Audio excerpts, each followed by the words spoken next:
Alrighty, everybody, welcome back to the live stream here on the channel. This is going to be part 2 of our coverage. This is more of our actual coverage as opposed to the last time we were live about 2 hours ago. Let's see what we have in the chat so far. Indiana, Bob, let's see, Kitchen, Proxy, Anna, and some, as well as ATR are all in here. Let's go ahead and switch over to our main scene. Actually, we're going to have to switch over to our coverage scene because we are, of course, already at tornado warnings. I said that I'd come back right when those tornado warnings start to pop up. And we have 3 of them currently back out there in Memphis, Tennessee, around the Memphis, Tennessee area. So let's go ahead and put up our local radar site there. You can see here we've got plenty of tornado warnings, 3 tornado warnings currently active. We've got one for a prefrontal supercell out here for New Bern in Tennessee. Another one back out here for the northern metro area of Memphis. And then a third one back out here for far east central Arkansas. Now these are very lower level areas of rotation. They're very spin up areas of rotation as well. So currently, I really don't see a whole lot with them, but they are active. So they are obviously tornado warned. If we go and pull back in some frames, see if we see any good areas of rotation.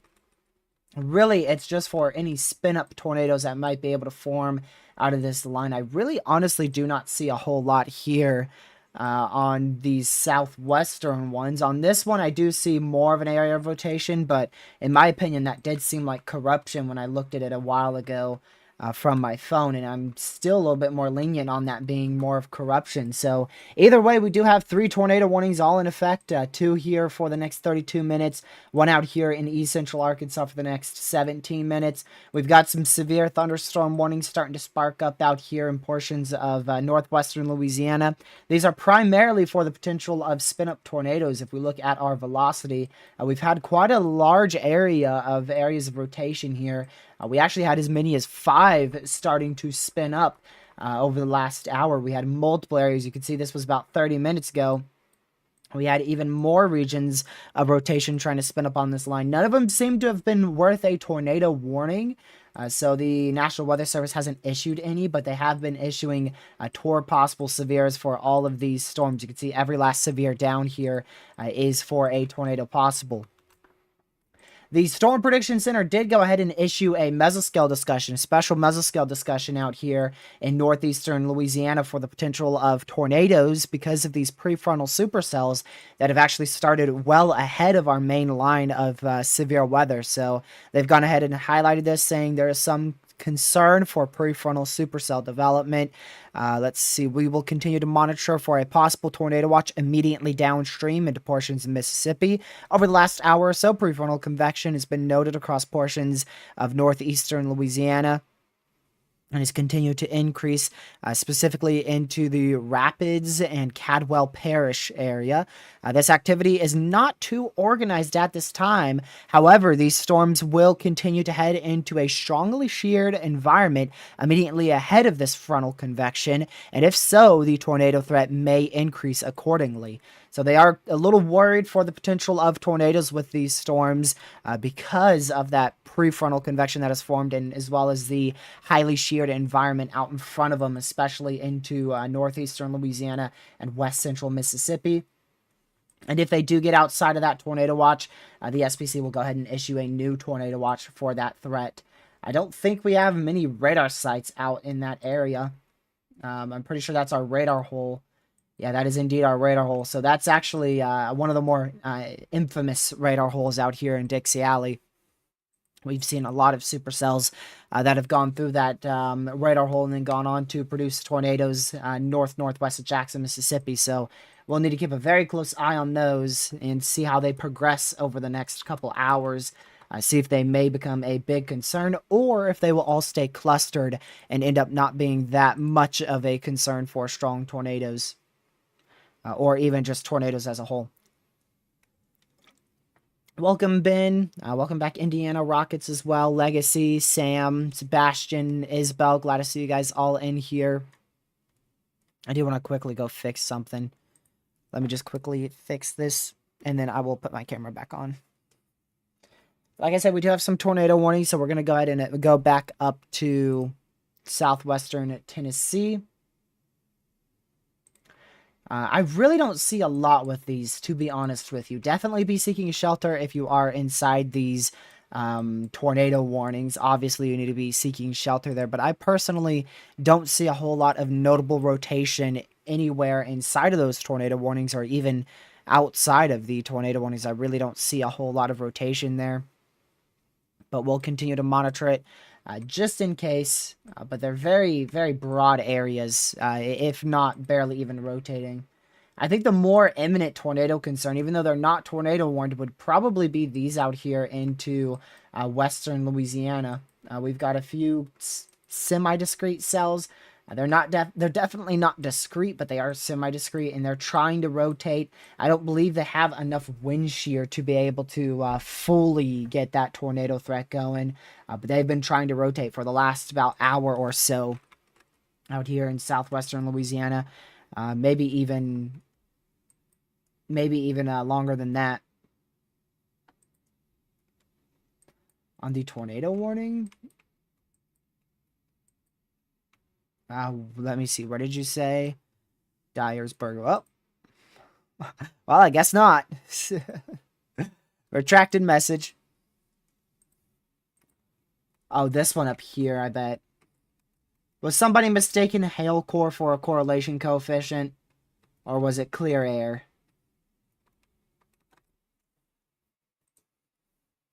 Just hail. That's what I thought. I'm not surprised. A lot of people got to try to get back into the kick of learning how to read radar again.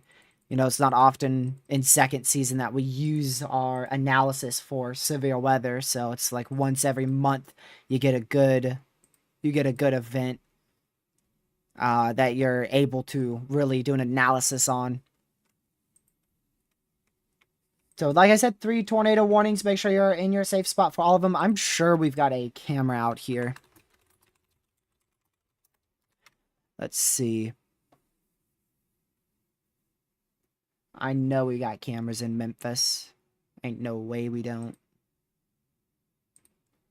Alright, what are you? Oh, yeah, you're not going to do good. We got to try to find one that's not pointing directly at the road. I think that's going to be a miracle in Tennessee if we can find one that's not just pointed directly on the road. We've got cameras, but none of them are on the northern side of Memphis or north of Memphis. So we may have to go for like the more southern ones for this southern tornado warning here. What about Arkansas?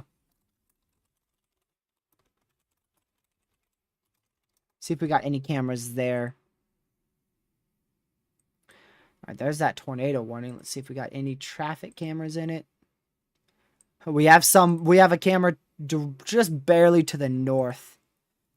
I mean, it's just a blur. It's not really worth showing you guys. It's getting dark out there, and it's really just a blur because of all the rain. Continuation of your tornado warning in Arkansas. They're still continuing with that. I honestly do not see a lot of these up here. I really don't. Yeah, Memphis has a lot of cameras, but to the north of Memphis, I didn't even see one. So we'll continue to monitor this. This is only the beginning stages of our potential derecho today. It did take a little bit longer to get going than originally expected. I got to be honest, I was really expecting it to start popping off quite quickly at 6 p.m. But it really didn't. I don't think we really haven't missed anything. I'm here pretty early. I mean, I could have gone another 3 hours and probably not missed an absolute ton. Your primary event really begins now as these tornado warnings are starting to come out. I'll be curious to see what the HRRR has to say about those prefrontal storms. Personally, I kind of feel like those prefrontal storms aren't going to be the biggest issue simply because they're more clustered together. See how clustered they are, how close they are? I feel like that's going to keep them from being a big tornado threat.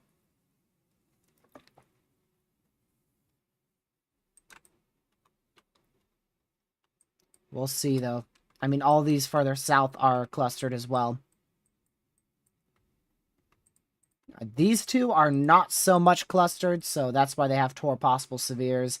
And they have tried multiple times to rotate, but every time they try to rotate, they end up falling apart moments later. They're not really able to sustain a solid area of rotation.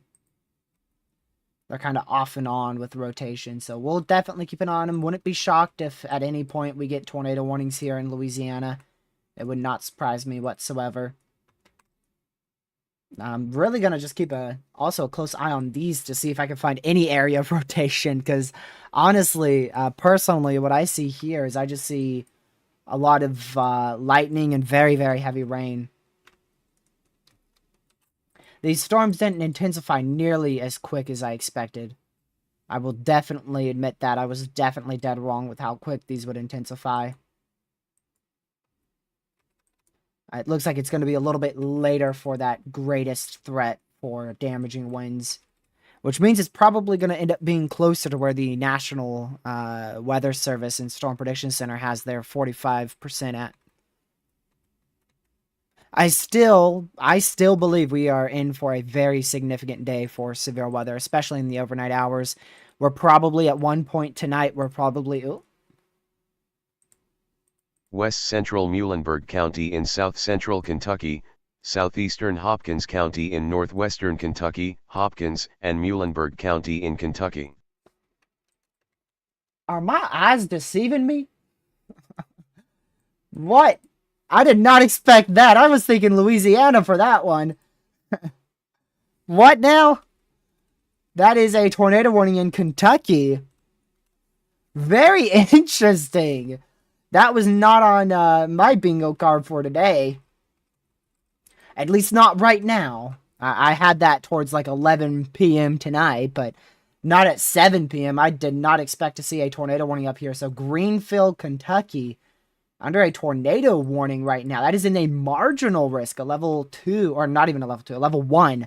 A level 1 out of 5 there, 2% tornado risk. Under a tornado warning there if you are in Greenville, Nortonville, and just on barely the southern side of Central City, looks like is also included inside of that as well. Actually, most of Central City is included in that tornado warning. Very difficult to see how much it's rotating. It looks like before it had a large area of contamination, and I wonder if the National Weather Service actually warned contamination here. Either way, yeah, I doubt they warned contamination. Either way, make sure you're in your safe spot. Let's see how it looked like. That's what prompted the tornado warning. These two scans back here. Can I look at the velocity for that? Yeah, that was not corruption, I don't believe. Let's see. Turn this to reflectivity, please. Yeah, I doubt they'd issue a tornado warning for corruption.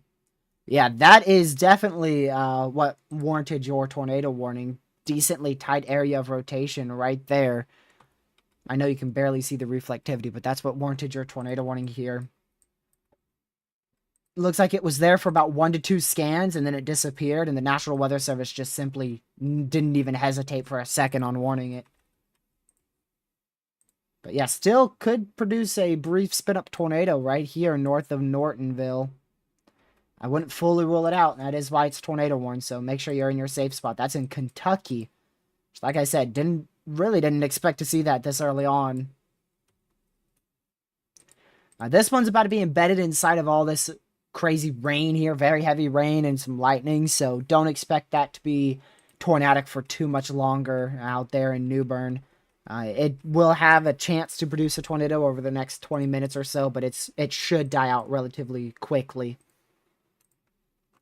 Definitely going to keep coming back to these storms in Louisiana because they could definitely do a little sneaky spin-up tornado out here. I don't see any of them don't look like an imminent tornado. They don't look really strong. They're broad areas of velocity that we're just going to have to keep an eye on and see if they end up needing a tornado warning later down the line.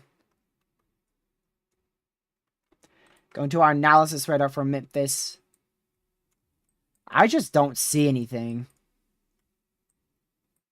It's got to be like, it's got to be freaking ground level rotation in order to be in order to be rotating at this point. I really don't see a lot with those tornado warnings. We could still see a spin up brief tornado out of them. But I really don't see a whole lot with it. Also, if you guys are questioning the ingredients, remember when I was live about 3 hours ago, when we had that significant tornado parameter up to about 3. Let me actually go ahead and go to here. I do want to just show you. We are now up to a more widespread 3 here, and even a little area of 4 significant tornado parameter out there in Tennessee. And your line is right here, so this line should just continue to intensify as it moves eastward. There's your instability. It has definitely begun to kind of maintain, if not slightly decrease, which is to be expected.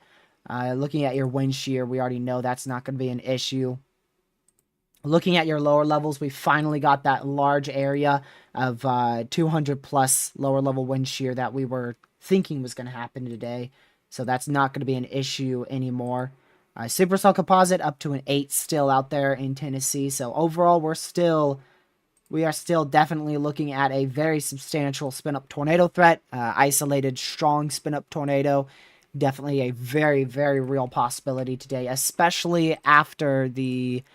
I keep pushing it back. I know I keep pushing it back, but I would say probably after the 9 p.m. time frame now. I feel like we're really going to have to wait until this stuff moves more east. It's a lot slower. I don't know. Is it a lot slower than what I was expecting? I think it's generally right what I was expecting. I'd say right around that 9 p.m. time frame, this stuff ought to really start exploding.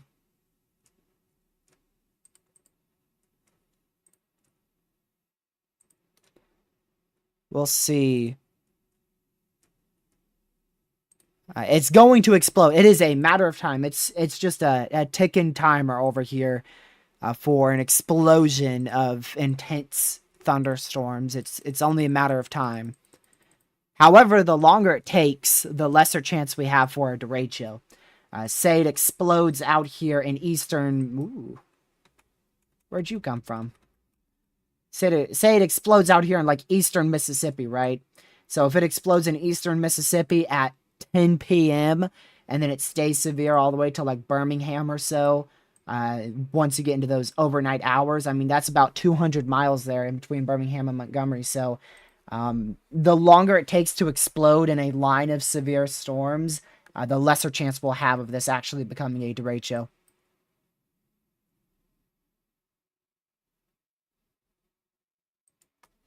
We'll see how it goes. Another MCD. If one cell gets discrete enough in the... I mean, we definitely could be dealing with a long track tornado threat. It depends what storm you're exactly referring to. Honestly, if we could get this cluster to kind of merge into one, yeah, I could see a long track strong to intense tornado happening for sure. What is Dallas doing? What's going on east of Dallas? Who allowed for that to happen? I swear, man, Texas just be flopping thunderstorms out of thin air. Look at that. Just comes out of thin air, out of nowhere. I swear, we saw that so many times last year in Texas, too. Dude. That's crazy. I wish Virginia would do that, man. You ain't ever seen that in Virginia.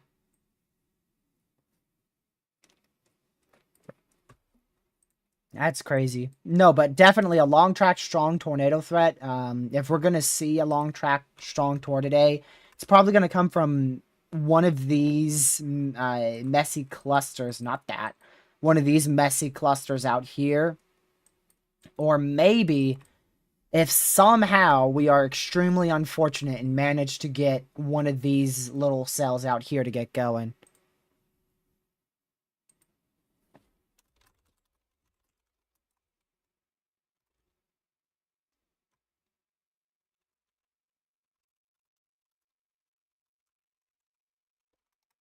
I want to go back over to out here near Memphis. So they did cancel one tornado warning already, which I'll pretend to be surprised. So Memphis, Tennessee, you're now inside that severe thunderstorm warning. I really don't know why they warned that in the first place. They probably, my assumption is maybe somebody reported a wall cloud or something. Because, I mean, there really wasn't an area of rotation with that. Let's see if they said anything about a report or something. Because I just don't really know why they warned that. I really couldn't tell you. Now, this one out here, this one was a little bit better. You could see how it's kind of sticking out more. It looks more like a supercell. I could see why they warned that one. And, of course, this one originally 30 minutes ago had a wall cloud report with it. So those two warnings, I know why they warned those. That one I'm a little questioning. This one, it looked like that was capable for a couple scans out there in Kentucky. Let's see if that's still trying something. I mean, I wouldn't completely rule it out. You never know. Could get a quick spin-up tornado on that side right there going just barely, probably north of Greenville, Kentucky. Or right towards Greenville. But that storm, I doubt, is going to be able to do anything crazy. Oops. I couldn't tell you what I pressed there. Pressed the wrong keyboard shortcut. Did something to Radar Omega.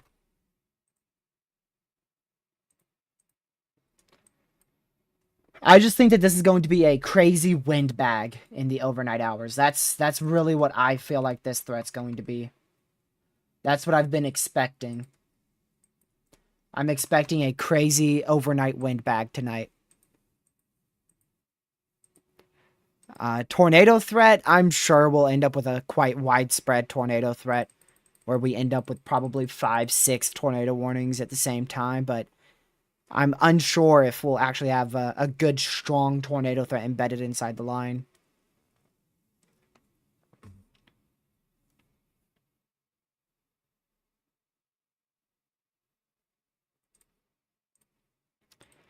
Wow.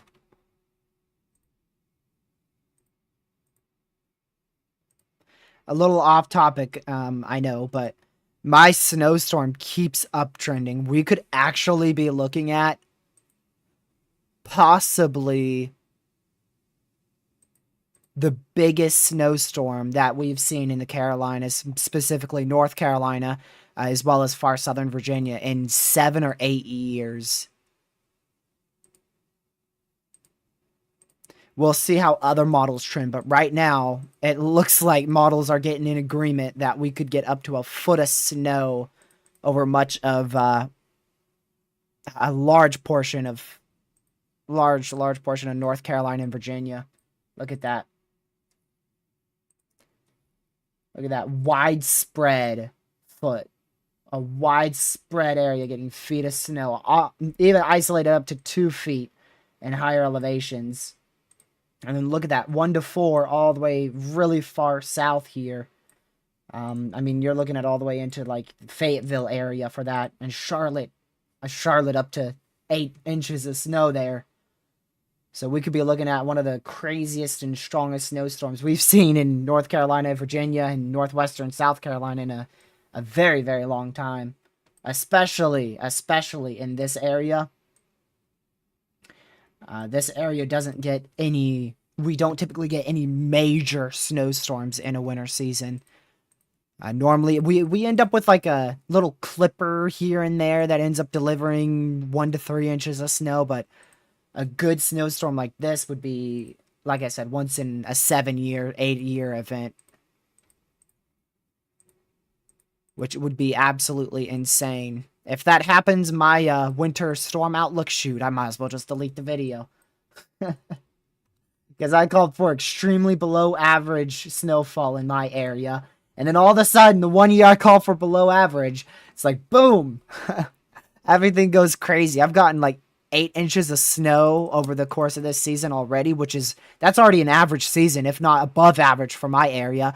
And now we're looking at up to a foot of snowfall being possible on Wednesday. Man, that's insane. What?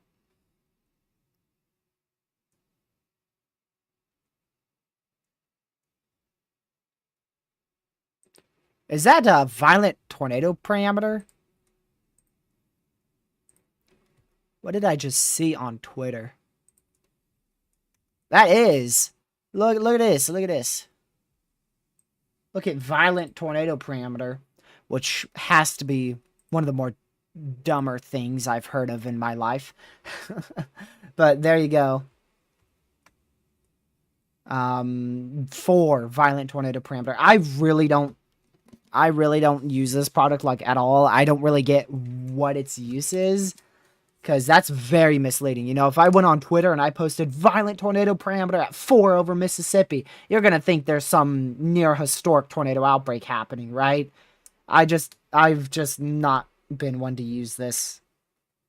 Significant tornado parameter, I find that okay because that uses more of a mixture of bulk shear, and that could be useful for other things. But violent tornado parameter, I haven't looked into, so I don't really use it, and I don't like it. Considering it's got an output of 4 in Tennessee, Mississippi, and Louisiana, I don't like it. And there ain't no way, whatever that parameter is based off of, I know for a fact there ain't no 4 violent tornado parameter today.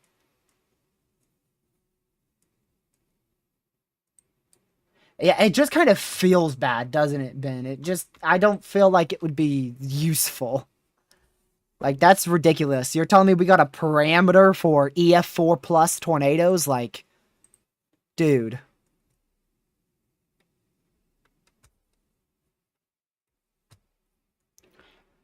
Let me see what's its formula.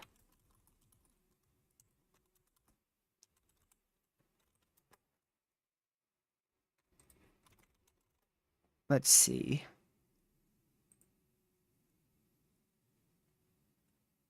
It's an enhanced version of significant tornado parameter, incorporating additional factors to predict the potential for violent tornadoes. Yeah, but what is it?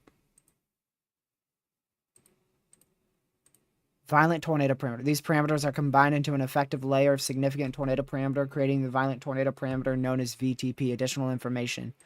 Yeah, I want to give me that additional information. VTP uses a combination of mixed layer instability of 1,500 joules per kilogram, 2,000 MILCL, lower level wind shear of greater than 150, EBWD of 20, mixed layer SIN of 200 plus, 0 to 5 mixed layer CAPE of 50 or greater, 0 to 3 kilometer lapse rates. Jeez. Just about what I'd expect, but honestly, it just seems like in my opinion, a worse STP. Better my foot.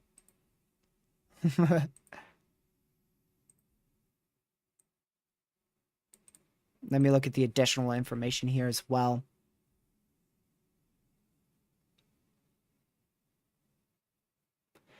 I mean, it's just, I'm not even a big fan of STP. The only parameter I really like in terms of STP, supercell composite, and VTP, I like supercell composite. Because that combines your most, your basic tornado ingredients, wind shear, and other factors, instability, or whatever, and it puts it into a very simple number. STP is a little bit more misleading because it doesn't always mean the higher STP value, the more likely you are to see a significant tornado. That's not always the case because it depends on more than just STP. Violent tornado parameter just seems stupid.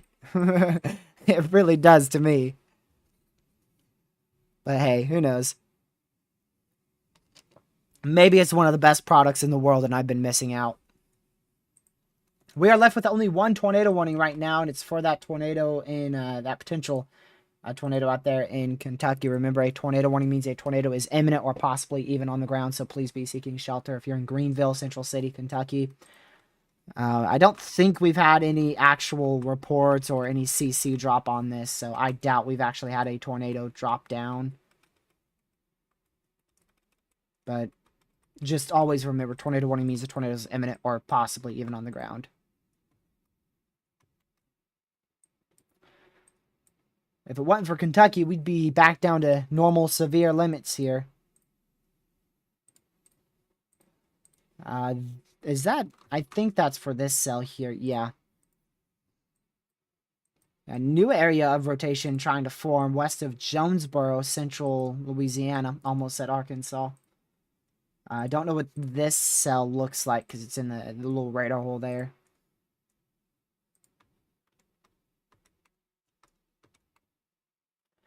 Gonna keep an eye on that southern edge of this cell.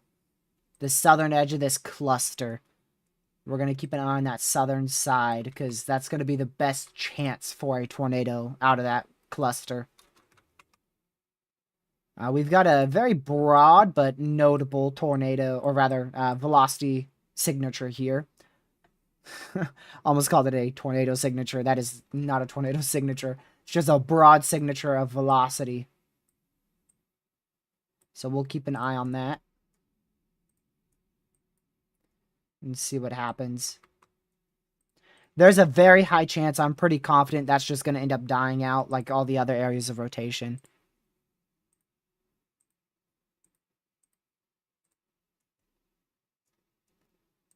A new mesoscale discussion. Which one? I saw the one in Tennessee and the one in Mississippi. They were talking about, I don't think I even told you guys, they were talking about issuing a tornado watch into southern Kentucky and central Tennessee.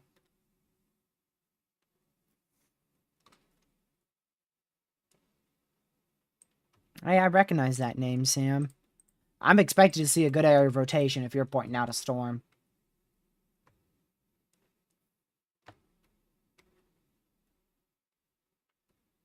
Buddy, what?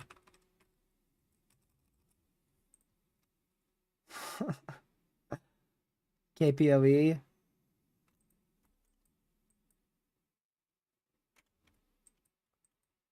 Dude, I don't even think I'd call that rotation.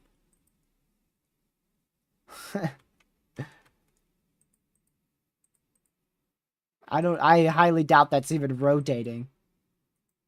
Give me this. Keep an eye on that one there near Dry Creek. That is, that's got a bit of a supercellular look to it. And there you go.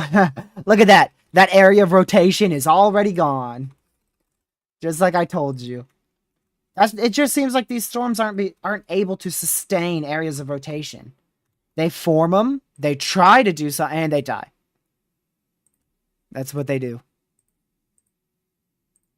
Just had a huge crash in NASCAR. Dang. That's a NASCAR overtime, and I'm missing overtime. No.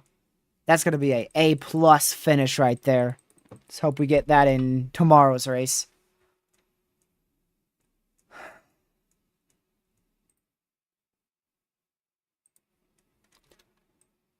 All right. Tornado warning list.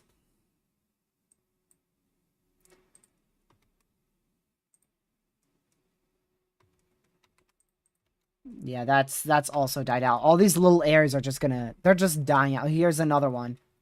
Gone. And here comes another one that's gonna try to rotate and then probably die out.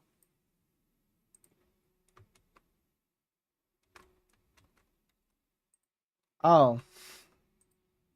I ain't gonna lie. That hail core kind of scared me a little bit on CC.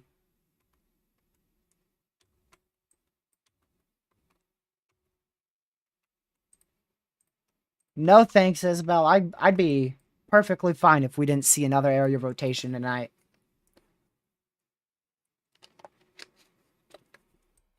But I mean, wow, I honestly, this risk is already underperforming in my mind. From what I was expecting, this is already underperforming. The line has taken so long to actually get going. Shoot, the NAM thought we'd be dealing with widespread severe storms back out here near Little Rock. Southwest of Little Rock. I don't even think we got a single severe out there. So at least it wasn't as bad as the NAM.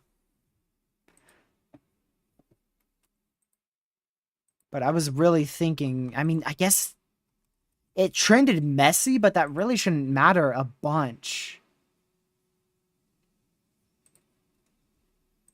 Because that forcing is so strong, it should just force absolutely everything into a very intense line. It's just a matter of when.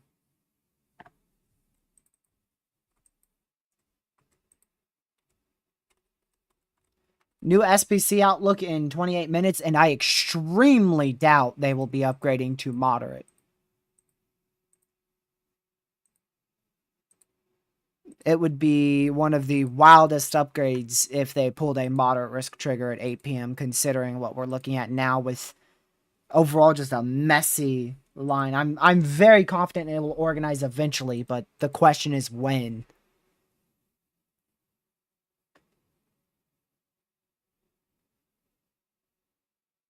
No, actually, the fact that it's taking longer is actually better. The longer it takes, probably will end up being the less significant.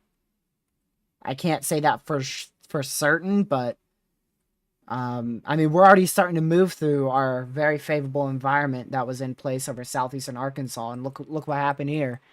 Yeah, exactly, nothing. It's just rain. So the longer it takes to form, the better in terms of us not seeing a ridiculous wind event today.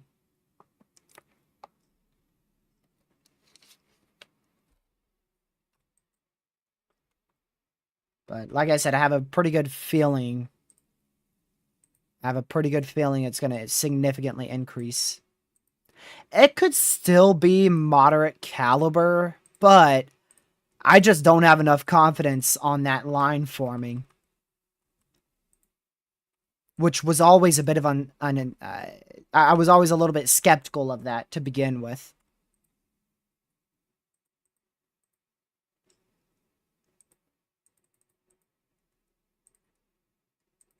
We'll see, but I'd be very surprised to see them pull a moderate now.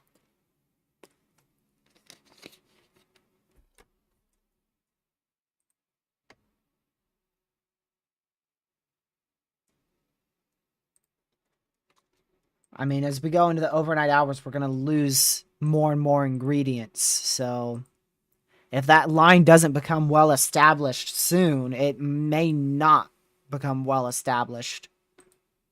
Because once it gets going, once it starts forming that full line of severe storms, then the cold front can just carry it. But until that happens, I mean, your instability is just going to keep getting pulled further and further south and dying out over time.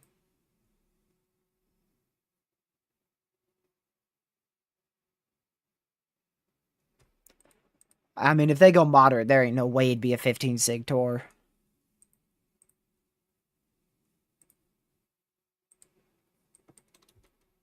But, I mean, that would be just a shocker. Honestly, I wouldn't even be too surprised to see him drop the 45. I really wouldn't.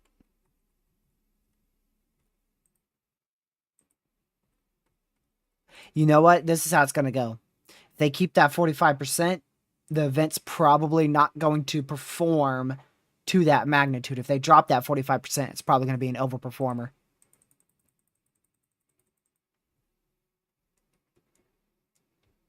At least that's my luck. See, that's why I'll never be able to go into the SPC. I'll never be able to become an SPC forecaster because I just jinx everybody. Shoot, I do it on my live streams here, don't I?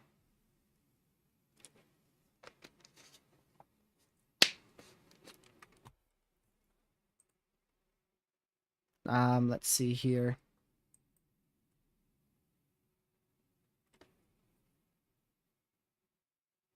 Memphis is probably damaging winds. I highly doubt there's a tornado going through Memphis right now. I don't even see where it would be if that were the case. Power flashes can be caused from damaging winds. What are you doing? Okay, that is corruption, but it didn't look like corruption because my velocity scan is behind by 1, so it looked like that. It looked like that lined up perfectly on my end, but it doesn't. Look here. So this is the scan that it's actually on, that velocity signature. See, look how it updated now, and it's very clearly corruption.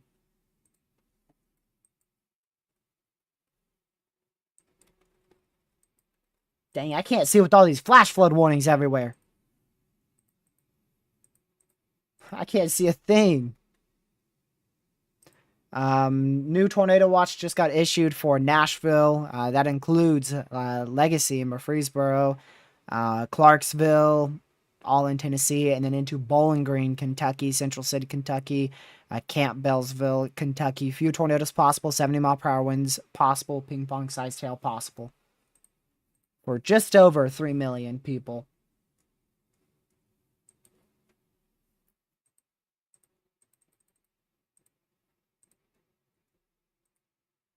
That's till 2 a.m. Eastern, 1 p.m. local. That should pop up any second on our radar site here. These flash flood warnings are insane, dude. Look at this. I think we're having a very historic flash flood event right now.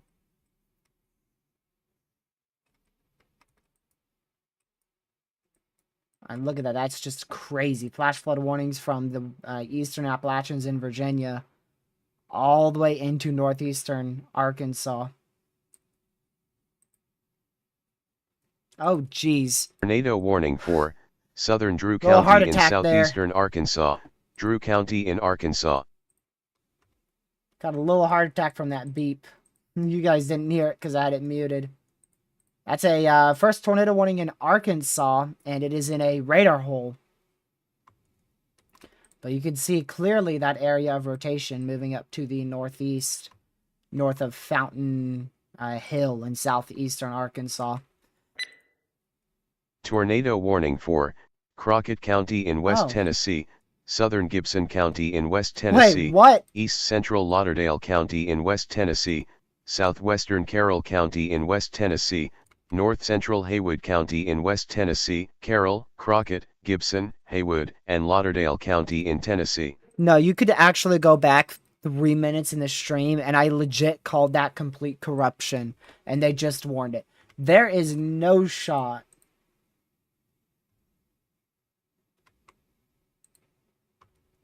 This is definitely a bow echo, definitely outflow dominant, and they just tornado warned it, which is very interesting. I suppose it could be rotating slightly, but there is no well-defined area of rotation that you're going to be finding on that tornado warning.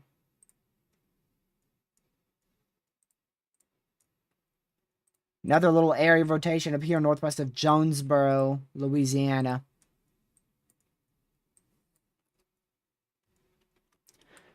Well, I mean, it's definitely possible they spin up tornadoes for sure, Bob, but they're not having notable couplets on radar. Definitely no notable couplets on radar whatsoever. But it's possible. I mean, it's definitely possible we get like a spin-up tornado, maybe up here. Kind of like a bookend vortex, but then again, I'd be pretty surprised if that happened. Just make sure you're in your safe spot, though, if you are in Trenton in West Central Tennessee. Just because we don't see something on radar doesn't mean it's not fully there. We've had plenty of tornadoes go undetected by radar. Plenty. That's why it's important to seek shelter for every last tornado warning.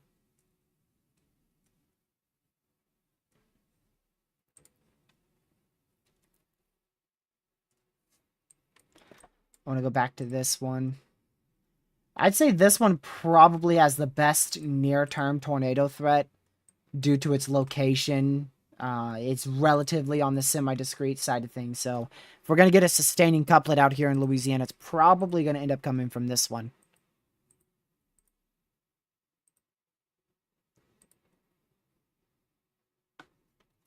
We'll keep a close eye on that, see if it sustains. But you can tell they're now unsevere warning most of these because they've realized, shoot, these areas aren't even sustaining areas of rotation anymore.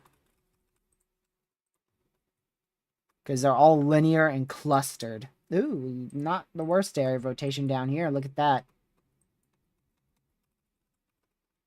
That's not the worst little area of rotation going up towards Elizabeth in Louisiana.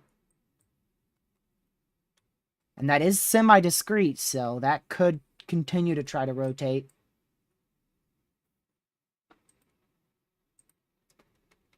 Those prefrontals aren't much of a concern. Let's hope they stay that way. Oh, I just realized we've got so many cameras in Memphis, and I'm not even looking at a single one of them. Let's go see if we see any crazy lightning activity in here. We've got over 200 cameras to look at. Let's see. I'd say the northern side of Memphis is probably the best. Let's get as far north as we can here. This is all along I-40. That's cram-packed with traffic. I doubt there's going to be the perfect view here.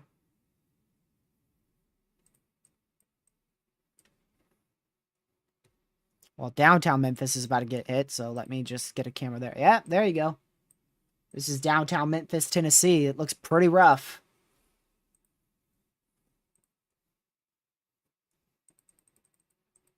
Not as frequent of lightning as I... Oh, nope, there's more lightning. I was going to say, not as frequent of lightning as I originally expected, but there you go. So frequent lightning, extremely heavy rain, and gusty winds up to 60 will be possible.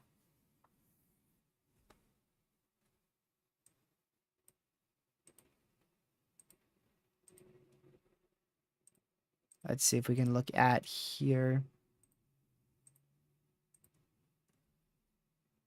This camera, I think, is out. I was trying to look at one that goes over a river here, but it's actually out. The River Arc Bridge camera. But I guess that one's out.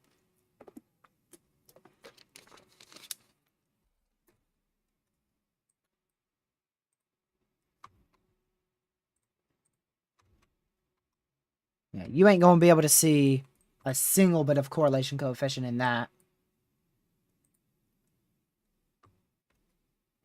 Still sustaining a little area of rotation there north of Jonesboro. That might be the longest area of rotation we've seen in Louisiana so far.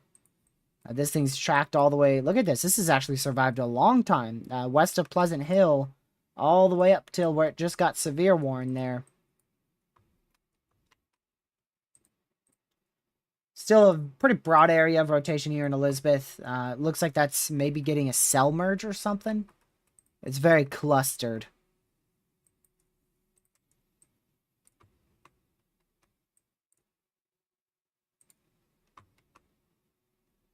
I never really expected much in Louisiana, so seeing all these areas of rotation was a little bit of a surprise for me. I didn't really think we'd be looking at much in Louisiana today.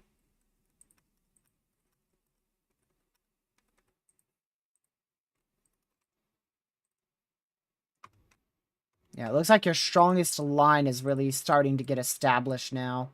That stretches from about Dryersburg down through Brownsville into Memphis and into northwestern Mississippi at the moment. And, I mean, at some point, we ought to see a rapid intensification phase of this line. If not, then this event is going to underperform wildly.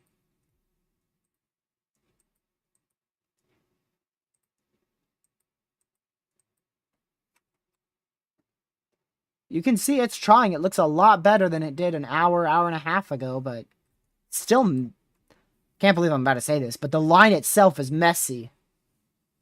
We've got a messy line. The southern end, I expected to be messy down here. Like I said, I really just expected that to be not much activity. I'm surprised we got so many severes and even a tornado watch. I really didn't expect that to do much of anything. But I am pretty surprised that this part of your line right here is actually messy. In southeastern Arkansas, northwestern Mississippi.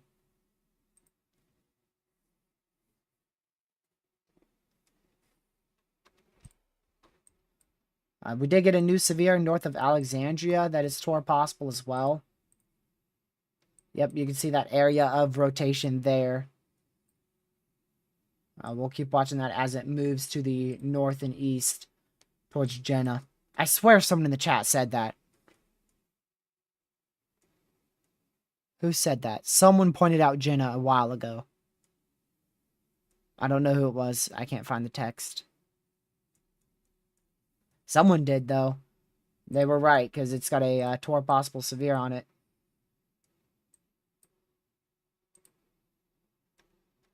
Oh, wow.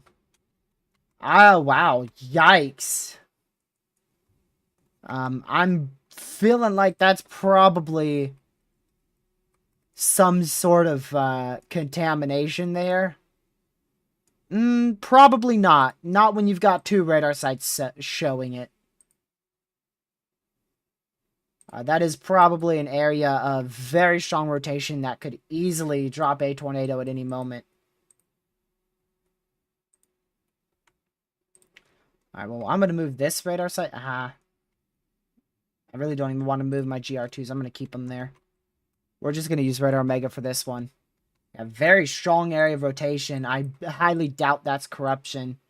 Moving up to the northeast. Another area to the north of that as well in southeastern Arkansas. Keep a really, really close eye on that. Like I said before, it's going to be difficult to see correlation coefficient, so it's going to be really hard to confirm if it's on the ground or not from radar. And on the ground level, it's fully heavy precipitation, so I doubt you'll be able to see it. So don't try to look out your window or go outside and chase the storm because it's so high precipitation that you're not going to be able to see it. That's another thing. Don't wait to see the tornado. Make sure you're seeking shelter. Don't wait to see it. And don't wait to hear it. Just run to your safe spot. Southeastern Arkansas, that's where your tornado warning is currently. We do have another one up there in Tennessee. I don't really have any good town names here that I can call out. Southeast of Wilmar. Well, southeast of Wilmar is southeastern Arkansas.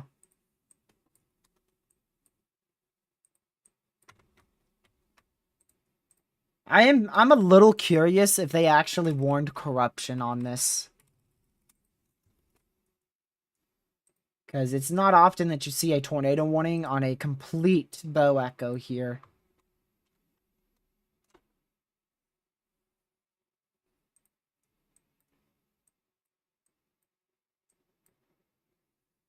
Yeah, I think this is underperforming from what I expected, yeah.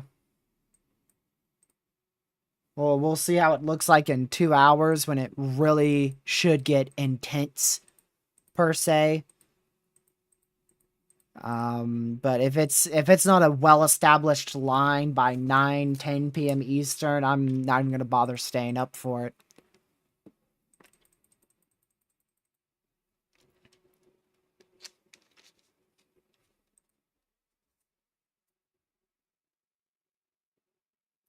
Let's see.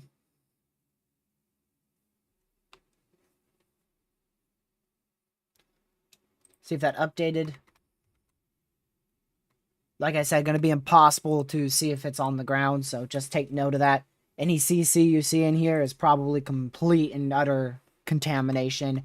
And if it's not contamination, it's part of the hail spike from the northern core of the supercell.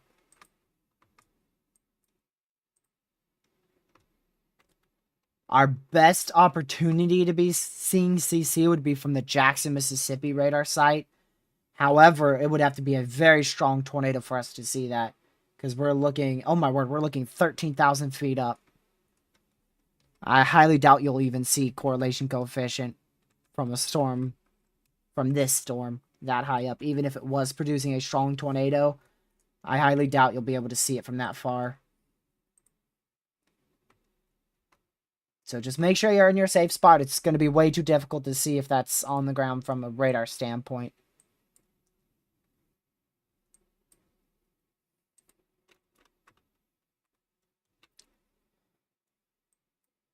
We'll keep an eye on this this part of our line here.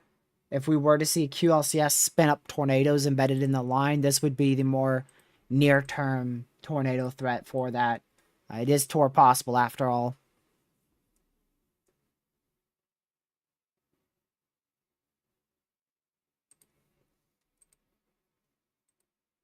So we'll see. We'll see if that line can really fully get severe.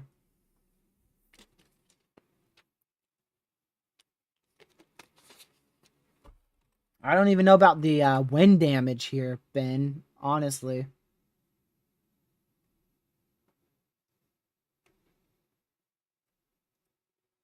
I think the number one thing I'm going to keep an eye out for is to see what the NWS says at their next mesoscale discussion for issuing a watch downstream, but we're so far from that.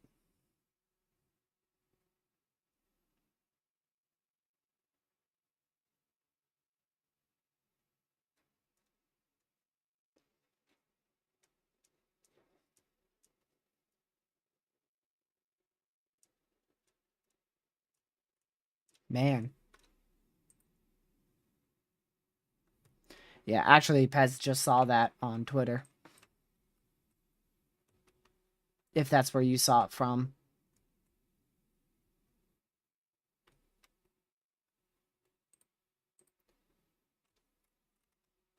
I wonder where that wall cloud is exactly located here on radar. My only guess would probably be the northern side. That's where I would have to guess the best chance for a wall cloud to be.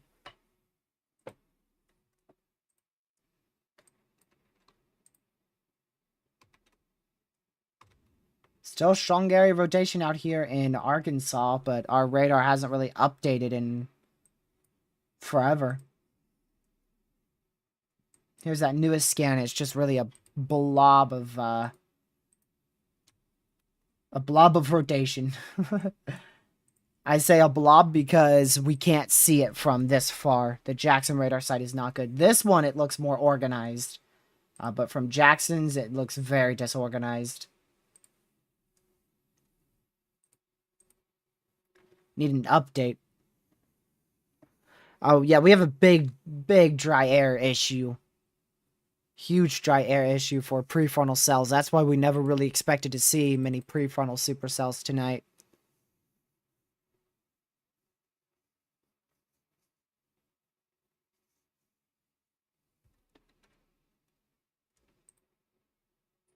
I'm not sure if that would affect your line. Man, could we get an updating radar site here, huh, Little Rock? We were updating every 2 minutes, and now we're updating every 5.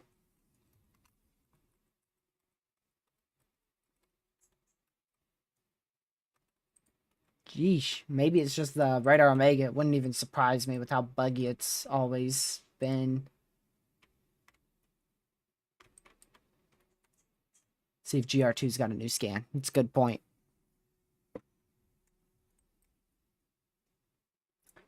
Nope, definitely the radar. Huh? Never mind, I take that back. Definitely Radar Omega. That's definitely a Radar Omega issue. Because this is updating just fine on GR2. So there's your area of rotation. You can see it has died off significantly. So that's probably no longer much of a concern for an imminent strong tornado, at least. Could still produce a tornado, but at least a strong tornado threat that looks to have weakened below that possible strong tornado limit there. Or at least strong tornado wind speed.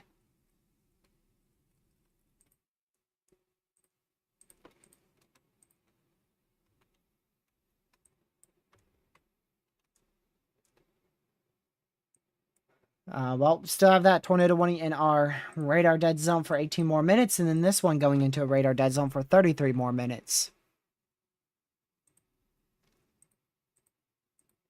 We'll see how both of those progress and see what happens.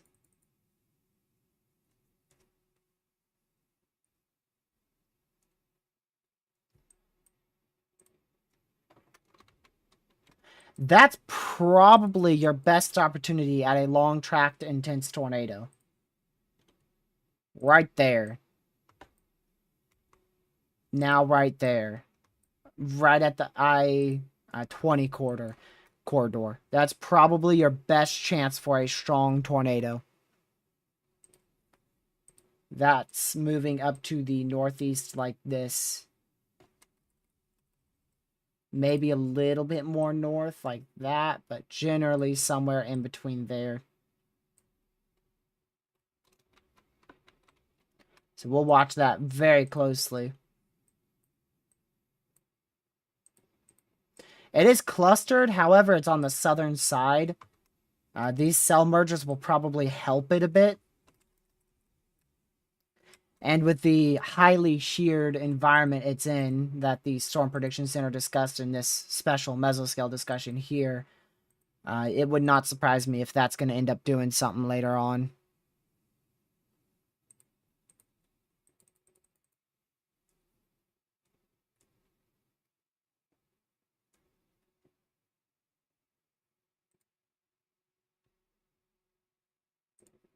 So we'll keep an eye on that.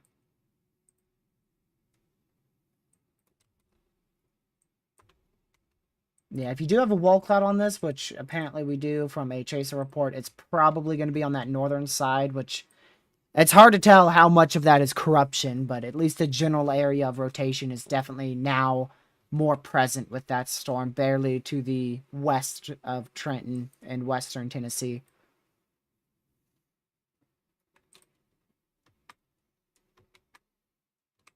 And like I mentioned, this is already getting a weaker look to it. And this one is now severe for toward possible, so obviously the National Weather Service sees that as well.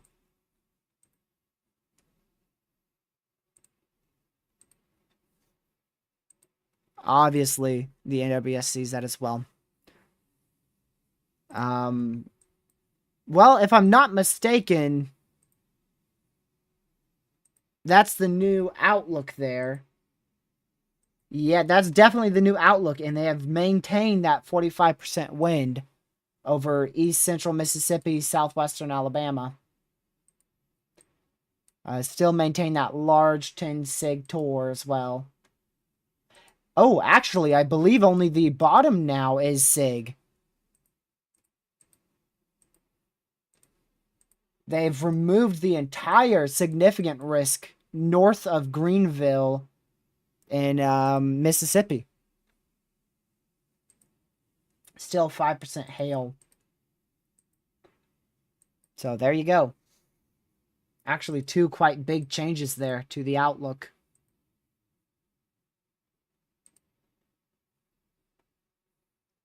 No, there's still a 45% wind. It's right there. That's what the red is. That's 45%.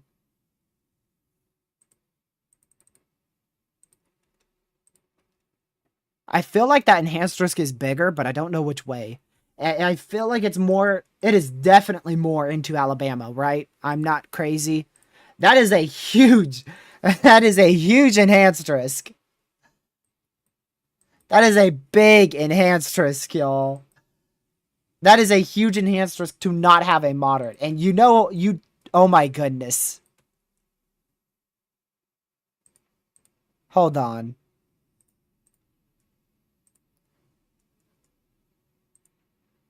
Do you see how similar these are? Look at the moderate risk here from March 30th, 2022. And now look at the enhanced risk here. They're both just as big. And they're in like the same shape too.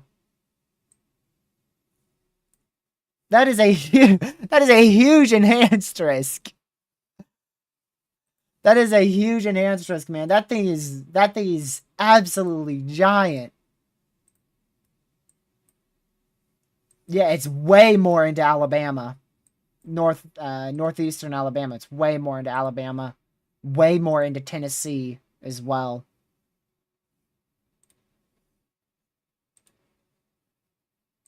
Wow.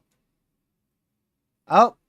No warning for Desha County in southeastern Arkansas, northeastern Drew County in southeastern Arkansas, southeastern Lincoln County in southeastern Arkansas, southeastern Arkansas County in southeastern Arkansas, Arkansas, Desha, Drew, and Lincoln County in Arkansas. There you go. Now that is a tornado warning for 2 areas of rotation, as denoted right there.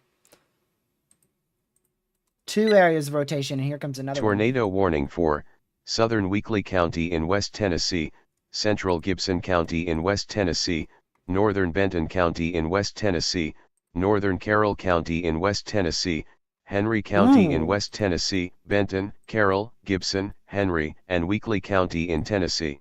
I partially see you. I can't fully see it because your radar coverage is terrible, but definitely a stronger area of rotation right in that clear slot. So I can't tell how strong it actually is, especially from such a far radar site like Paducah, as well as Memphis. Paducah's better at the moment.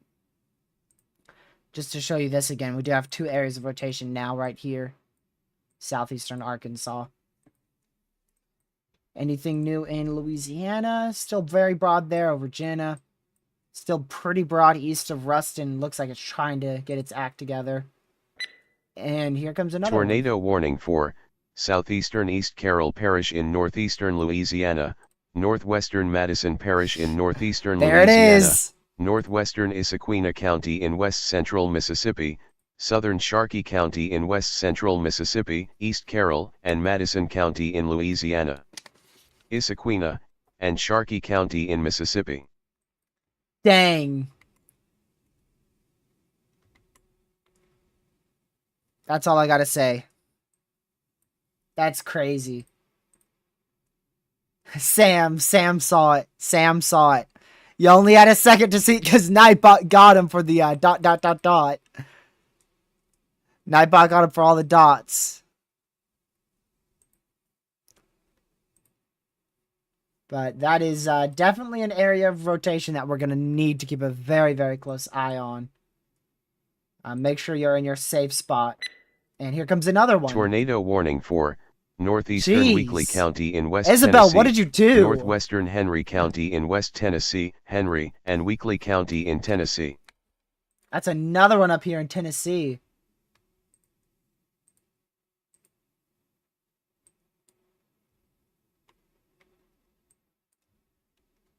Wow.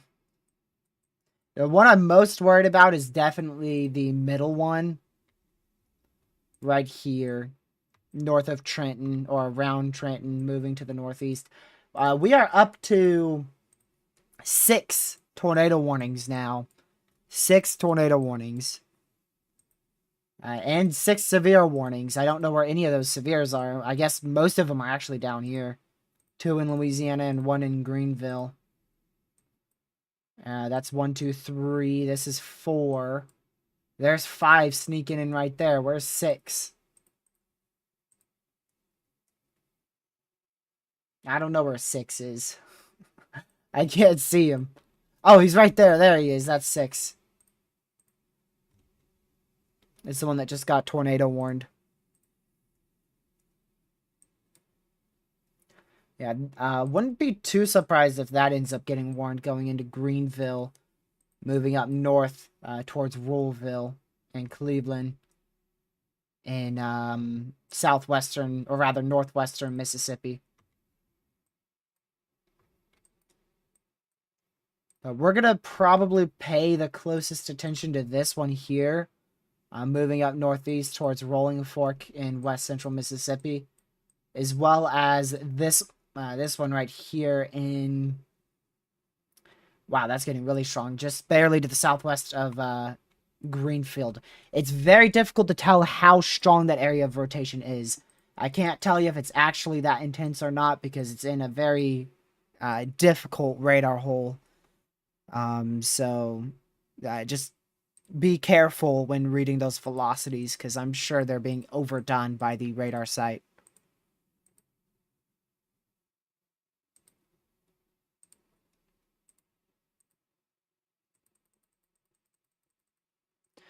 Also, just quickly to show you the new SPC outlook if it's here. There you go. So like I said, that's not correct. Well, let's try this. So like I said, they did disextend that 10 sig tornado risk.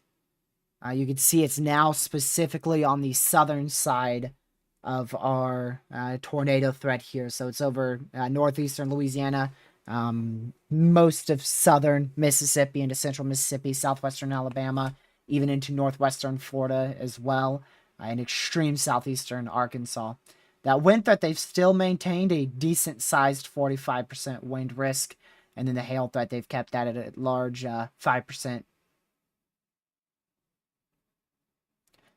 Big old enhanced risk, man. That looks so weird, not seeing a moderate risk. Like, you just think this right here would be, that would be a moderate risk, right? Where they have that 45% wind, but it's not hatched, so.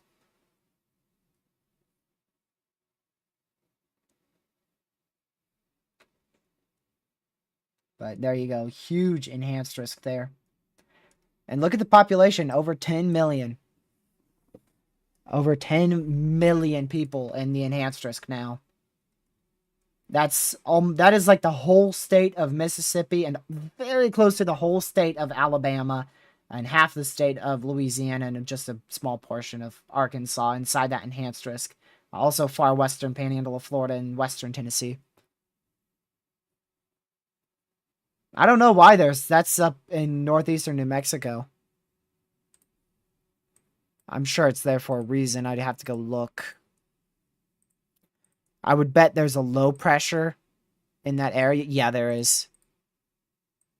That's actually for, believe it or not, that might actually be for thunder snow. Tornado warning for southern Callaway County in western Kentucky, Callaway County in Kentucky. Oh, yeah, because that one's getting stronger now.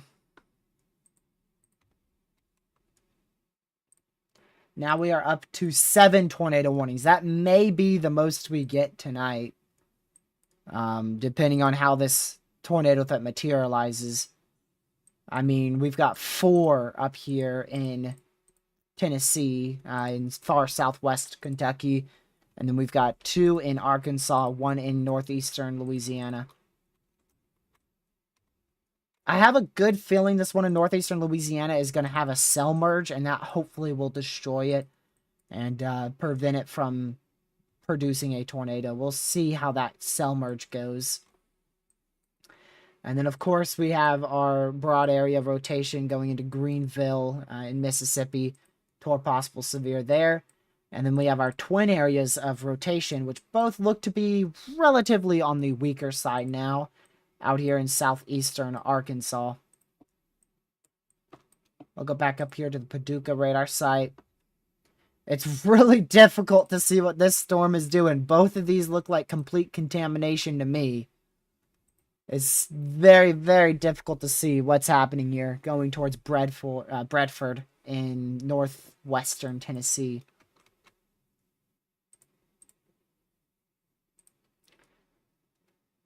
And then same goes for this little area of rotation. Oh, that's more of kind of a donut there.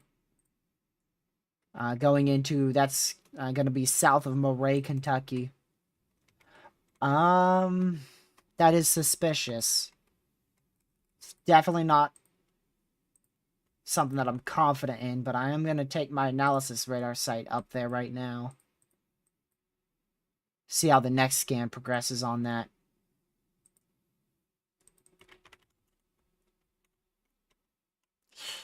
Ooh, that is right where a tornado would be.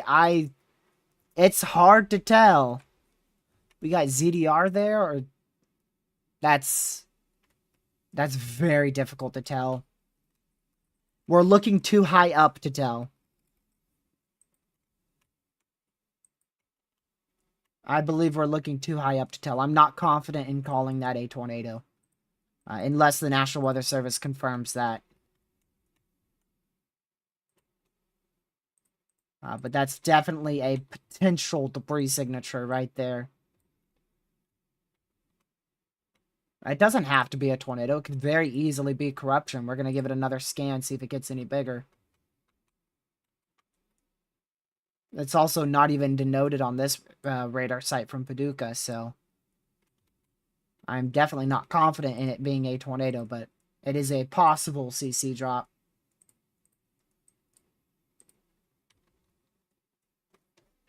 We'll see what the next scan has to show there.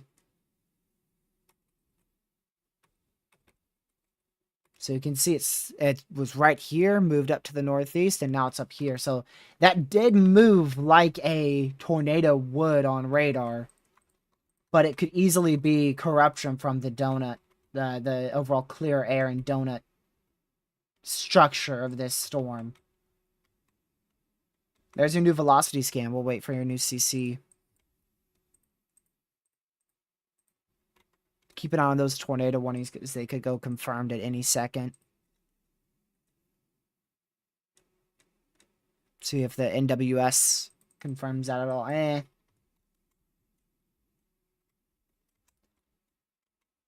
don't really feel like that's on the ground. We'll see though.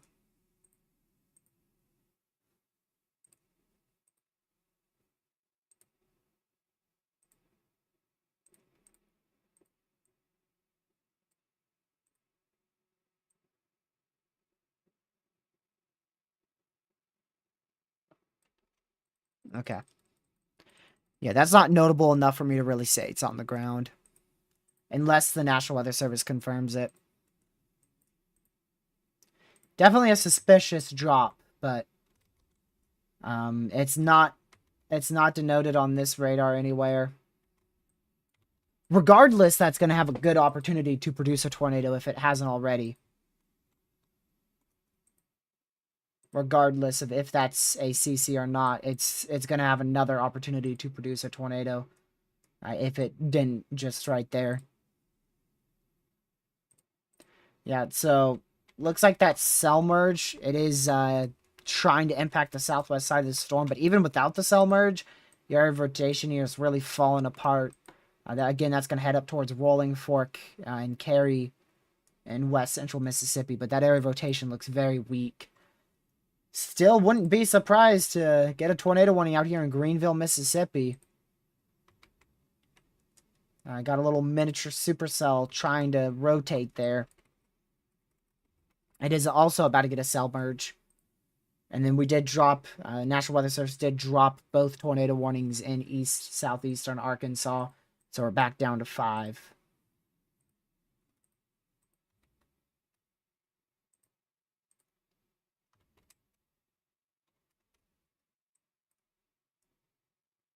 Let's see here.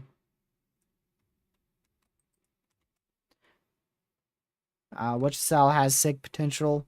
I think a good amount of them do, honestly, especially these two up here in Tennessee. This one here in McKenzie, and then we had a possible CC drop. It was very hard to tell near Cottage Grove. If you look here on CC, we had a CC that started here and then moved up to the northeast. I can't find exactly where it is. There it is. Right there. So it started somewhere near College Grove and then moved up to the northeast. But National Weather Service didn't confirm it, and I'm not confident enough to say it was a CC. So those two both have significant tornado potential at the moment. They're rotating a lot and quite intensely. And they have good supercell structures to them, but they are very much embedded.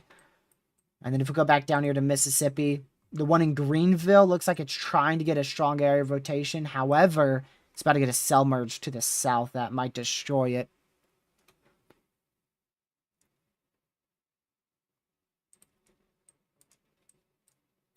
That's why I was using the Clarksville radar site, Isabel.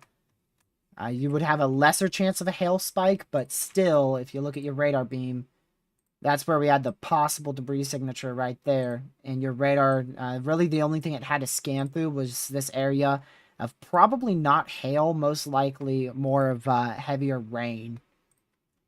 Of course, now it is having to scan through some more of very heavy rain to probably small hail.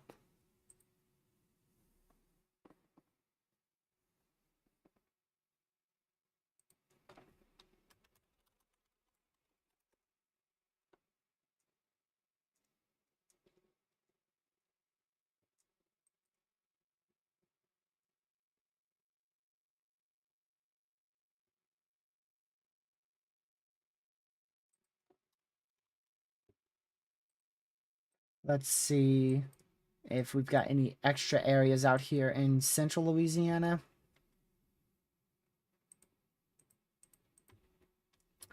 Not really anything. Yeah, really not anything notable.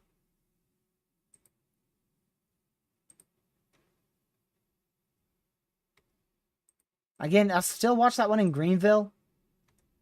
It is definitely on the trickier side to see if it's really, really rotating, but it at least has a broad couplet.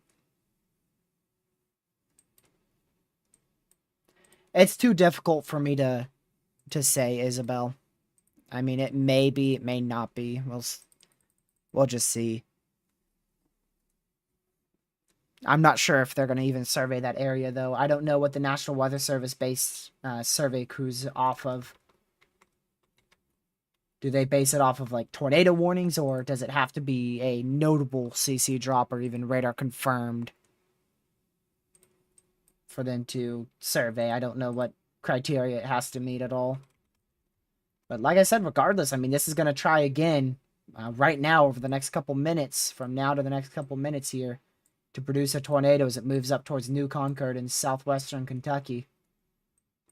And this one, too, heading into McKenzie. That's a very large... That is a very large area of rotation and a large donut.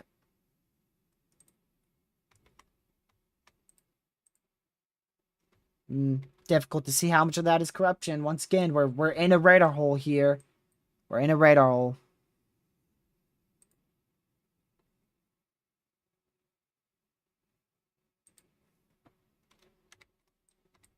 But I wouldn't be shocked if we get an extension here to our tornado warning in southwestern Kentucky. Right now, it seems like it's fine. I mean, this generally seems like it's going to track through the rest of this tornado warning. But we'll most likely end up with a a new extension beyond that, well beyond that, as it moves to the northeast.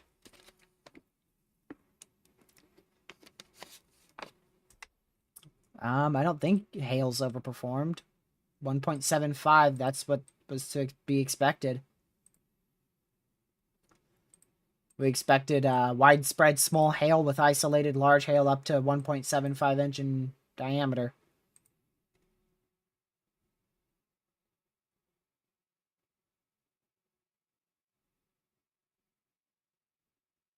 Right around there, at least.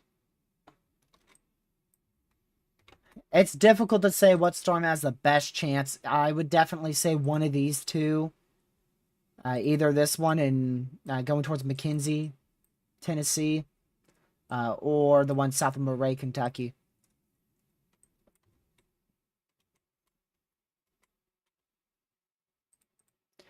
I mean, the National Weather Service, they put up to 1.75 inch hail in their watch.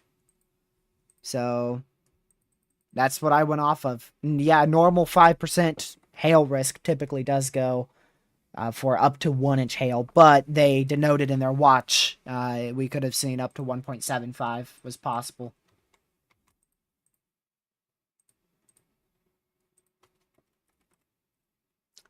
Well, I have zero clue if that actually produced a tornado, but it definitely attempted somewhere in between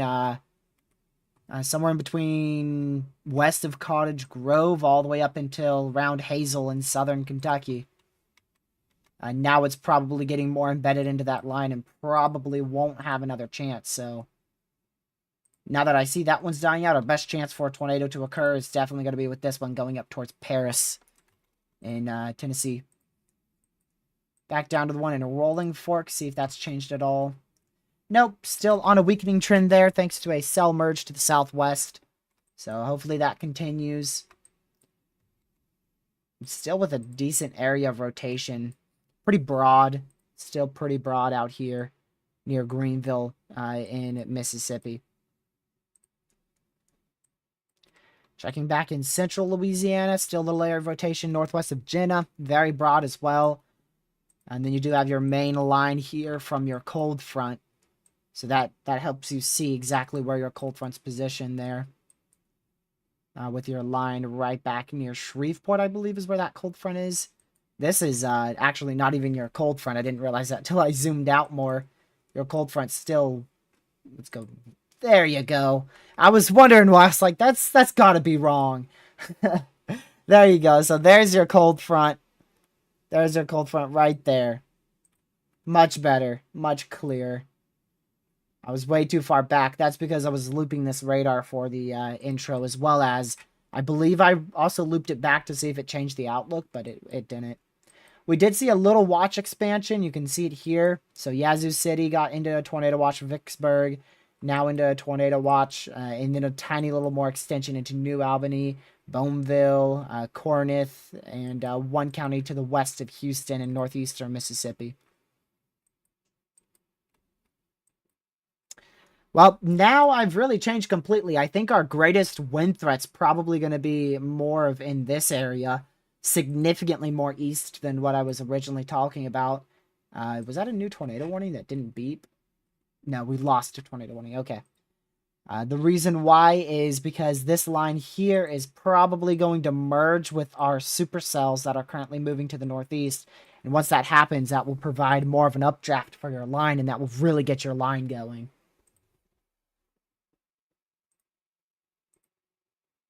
I'm definitely going to take derecho out of the title now, because there ain't no way this is going to be a derecho with how long it's taking to form.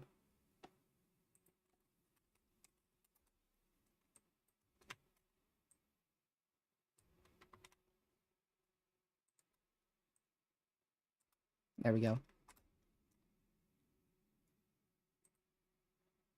I'm going to remove that. It's taking way too long to form. I don't think we have a possible derecho anymore today.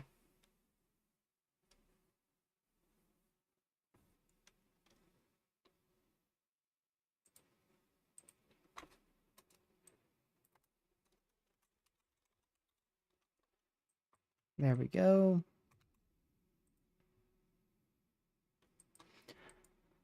Okay, let's go back up to Tennessee again. See if anything's changed here. It's just so difficult to tell if anything's happening there near McKenzie. Just watch that. You could see the very large donut. So there's obviously a strong couplet of rotation that's strong enough to wrap around that entire cell and cause a donut in the middle. So obviously, this is trying its best to produce a tornado. I can't tell you if it is. I can't tell you if it's not. But all I know is that it's going to try to drop a tornado as it moves northeast. Very close to, if not over, McKenzie in western Tennessee.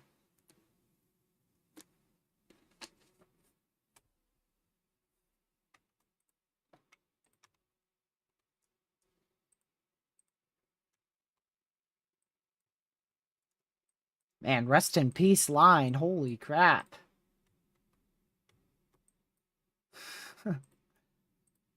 A gracious day, man.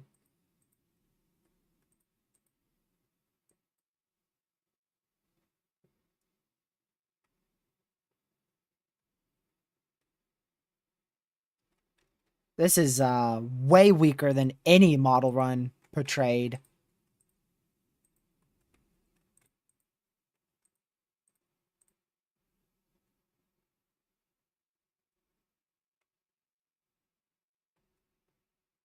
I'm very skeptical of the HRRR now, too. It still has a very significant wind threat tonight, primarily around midnight. But it keeps pushing back. I mean, earlier the primary threat was 6, then the primary threat was apparently 8. Then just the last model run, primary threat was 10, maybe 11. Now the primary threat is midnight. We've seen the HRRR model run do this a lot before, where it keeps pushing it back so far to the point where the event never even happens.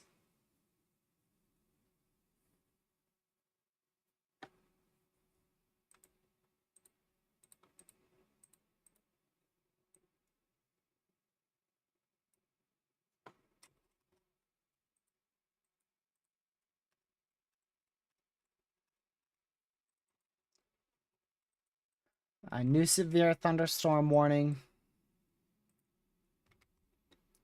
That's for your tornado warning storm out here, south, rather for McKenzie.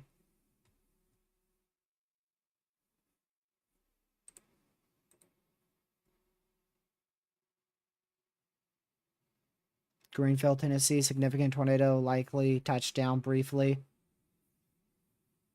House is destroyed with family trapped inside Greenfield, Tennessee. Which one was that? I definitely recognize that.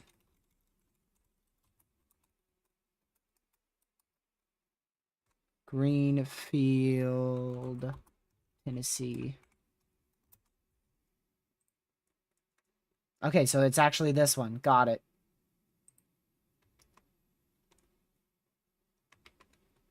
That's why I recognize that name. That does not surprise me, although... what is the source for that? I mean, it would not shock me at all, because that's when it was really peaked. Now that it's getting away from that corruption, it doesn't look as strong. If we go back in your reflectivity, you could tell that it had it definitely was having a donut to the south of Greenfield. Wow, a lot of big data gap right there in Radar Mega. Gotta love this radar site, man. It's on my nerves. Move this up here. I might have already had one in this area. Nope.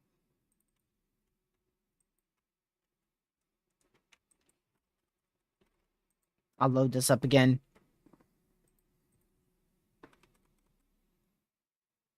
Yeah, so it was south of Greenfield where that donut went, right here.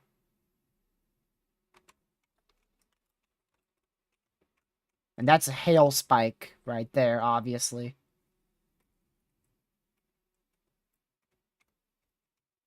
It's impossible to tell if we had a tornado from radar. I mean, it's literally, like, it's legit impossible. because it's in a perfect radar hole.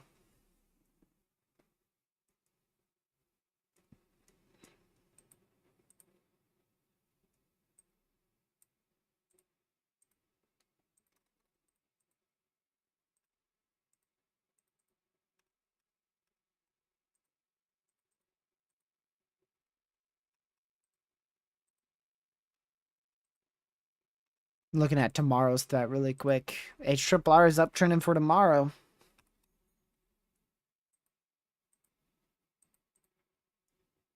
Shoot. I might have to get up early. 1 p.m., noon, 11, 10, 9. I'll probably have to get up around 8:30 just to see if I'm going to get a severe threat.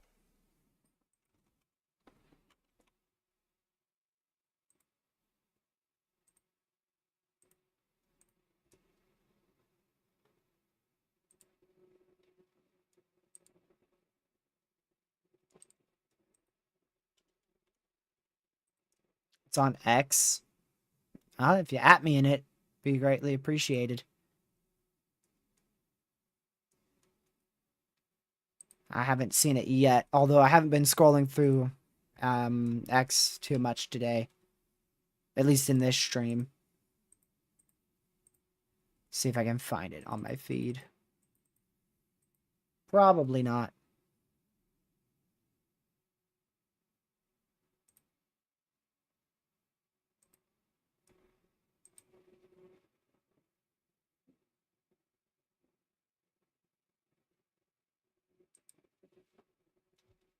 Oh, there you go. I got it. So, near Trenton, Tennessee. That's where it was. I'm not surprised by that. It probably would be in between Trenton and Greenfield. Somewhere in here is where it would have been. If we did have a tornado touchdown, it would have been somewhere in that area.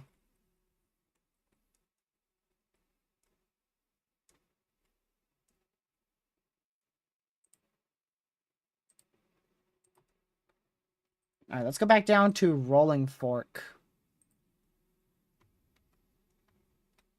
Still see a really, actually quite well-established supercell structure there. This might actually try to reorganize here. I wouldn't put it past this storm, so keep an eye on that if you are to the southeast of Rolling Fork. It probably would move up like this. So we'll keep an eye on that as it gets closer to just west of Yazoo City, most likely.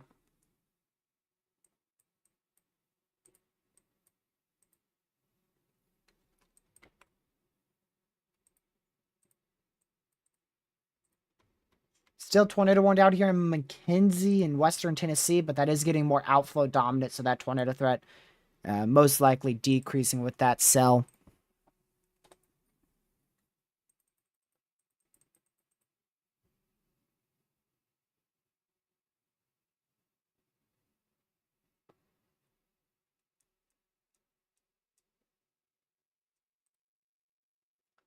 All right, let's go back to our broader view. We're down to just a couple severes and 3 tornado warnings. We are up to 7 severes, just 3 tornado warnings. So severes are slowly climbing. I mean slowly. Like very slowly. Definitely not nearly as quick as what was originally forecasted, both by the National Weather Service and from what I was expecting as well.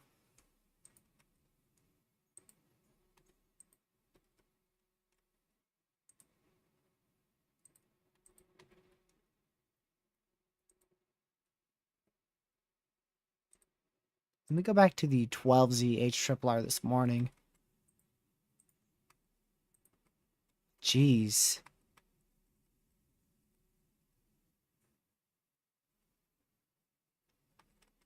I'm completely dead wrong on the intensity. My word.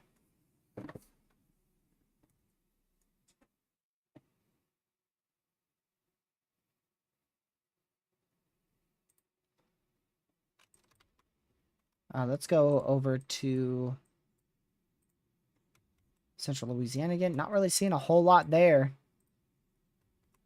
Looks like those storms have really starting to weaken. It's really just more of this line here. Still could get a brief spin-up tornado, maybe out of this cluster in here.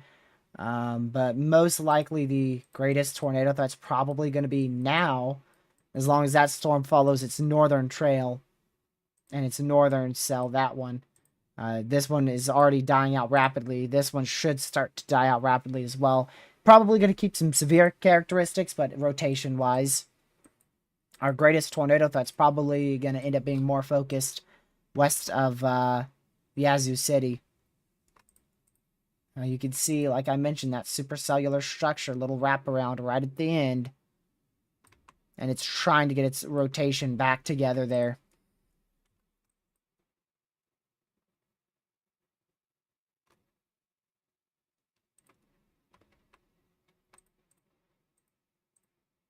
Yeah, I doubt that's going to do anything either.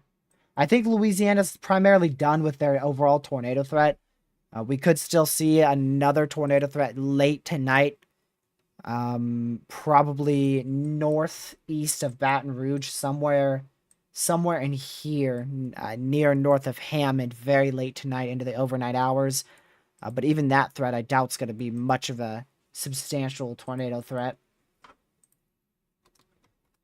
So we'll just see if this supercell near Rolling Fork can get its act together. This one that I was originally mentioning that was near Greenville, Mississippi, that's moved up into more convection and is now getting embedded inside the cold front. The storm near Memphis has continued eastward and really overall still looks very linear. However, has lost intensity somehow. Has substantially lost intensity. Don't ask me how, because your guess is as good as mine.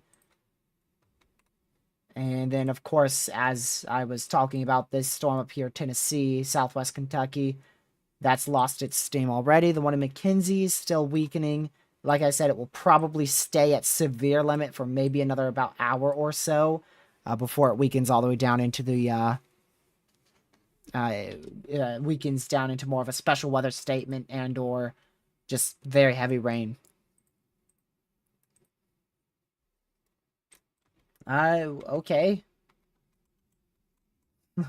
New severe thunderstorm warning for a severe storm here that is making its way northward up into Clarksdale. That's pretty unique right there, because that's not exactly the way that your full line is moving. Your line's moving southeast, and this storm's moving northeast. There's no moderate risk because it is a non-hatched wind threat. It's a 45%, exactly what you said there, 45%.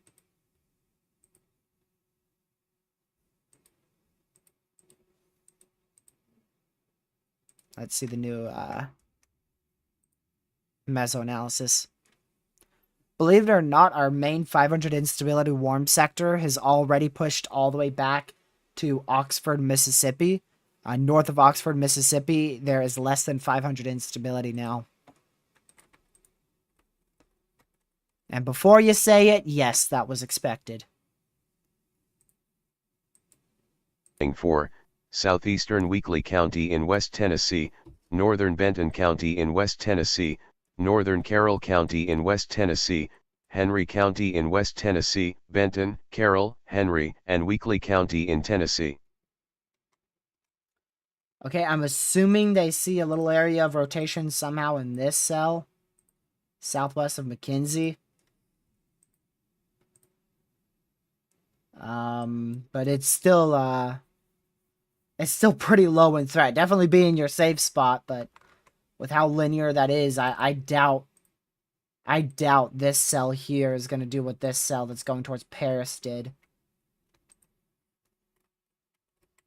Now, this one actually up towards Paris might even try to reorganize.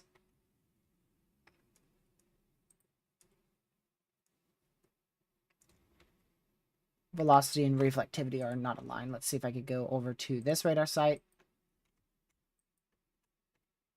Yeah, it's still not at line on this. Velocity's a minute ahead.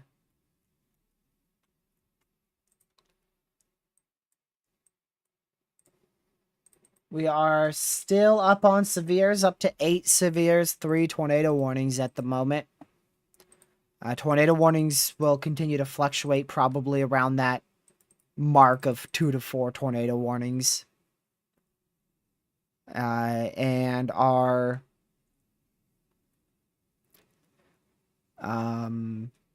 damaging wind threat will most likely continue to increase throughout the rest of the day and into the overnight hours.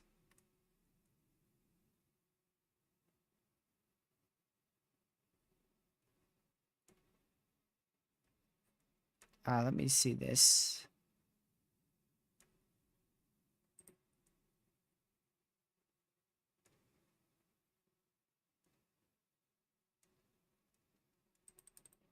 Okay. I believe all these severes are also for 60-mile-an-hour winds as well. Yep.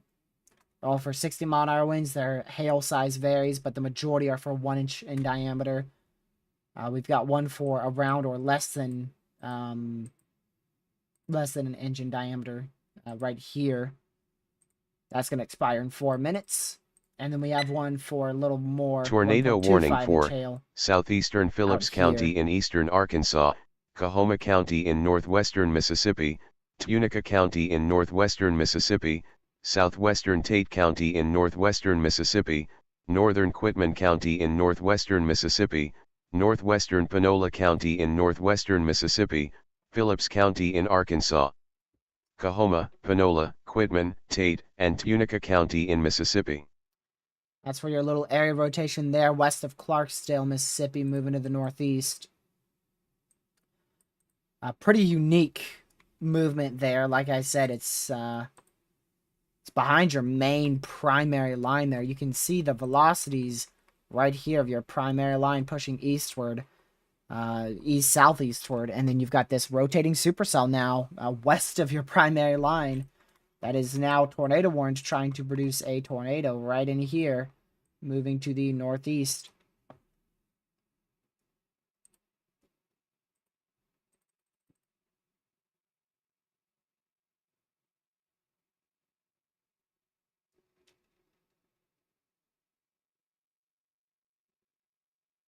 Man.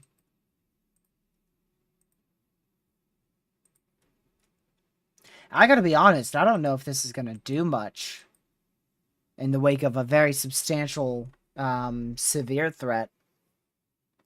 We're gonna keep going with the isolated tornado threat, obviously, but this isn't, like I said, I removed the derecho thing from my title because this isn't even gonna get close. And like I said, your guess is as good as mine on why. I would assume maybe Downdraft Cape is a player in that, but even then, I mean, that's just insane. I mean, we've got 600 D Cape into southwestern Tennessee. That should at least be something. But apparently it's not.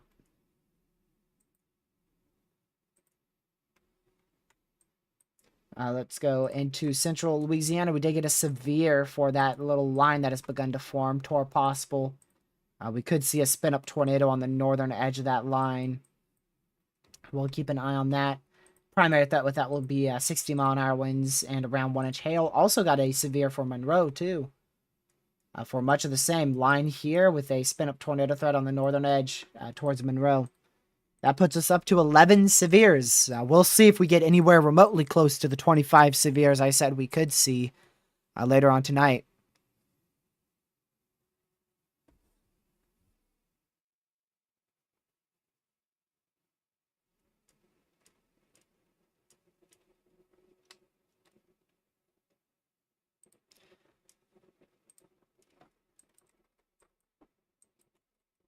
Our line is northeast to southwest orientated, so that's good news. That should lessen our overall QLCS strong tornado threat or spin-up tornado threat tonight. We'll just keep an eye on our line here, see if it ever gets north to south orientated. You just got a mess. Just got a mess down here. Really, anywhere south of Honestly, anywhere into Mississippi's just a mess. This whole place here, just a complete mess in terms of storm activity. I mean, you got one organized cell here, something trying to organize here, and then something trying to organize there as well, but it's just very messy overall. You've got an organized, quite organized line out here in north central Louisiana. And then you got an organized but weak line in western Tennessee into northwestern Mississippi.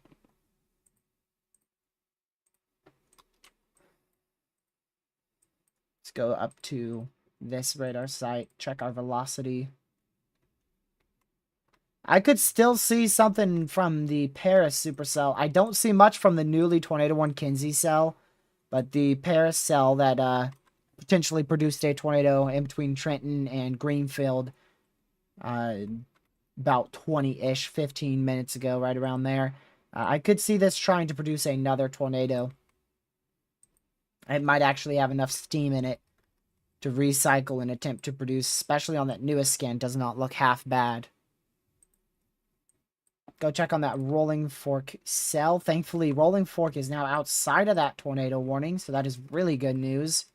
And it's just not managed to get its act together. There's multiple reasons for that. You've got that 500 to...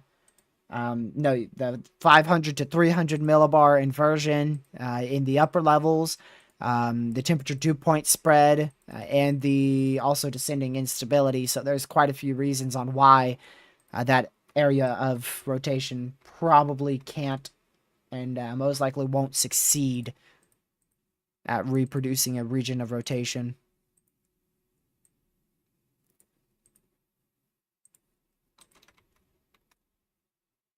But we'll keep an eye on that.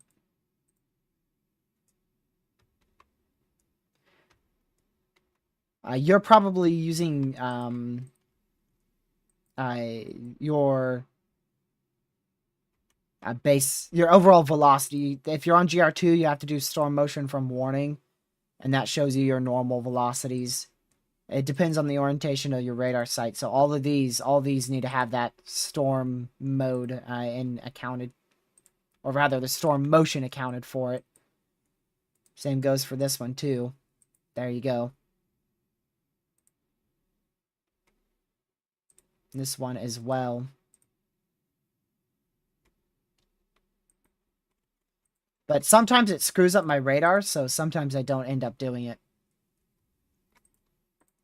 Sometimes it completely destroys my velocity signatures.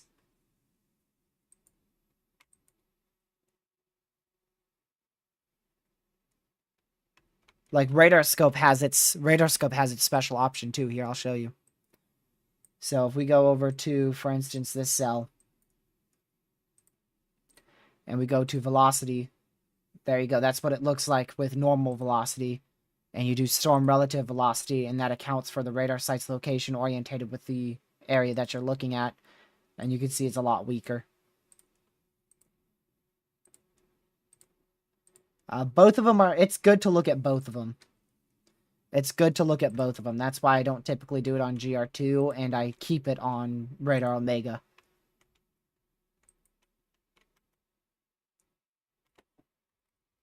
Yep, that's what it was.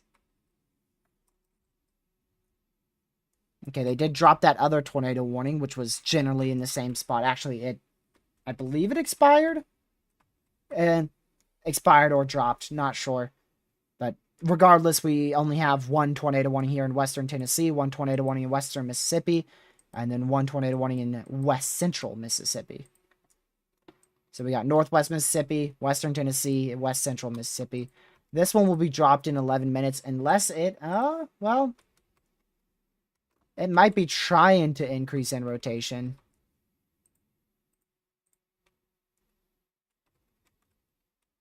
But, yeah, you can see a little bit more green there. I don't think it's going to be able to. This one out here in Clarksdale. See, this is normal velocity. That's your storm relative velocity.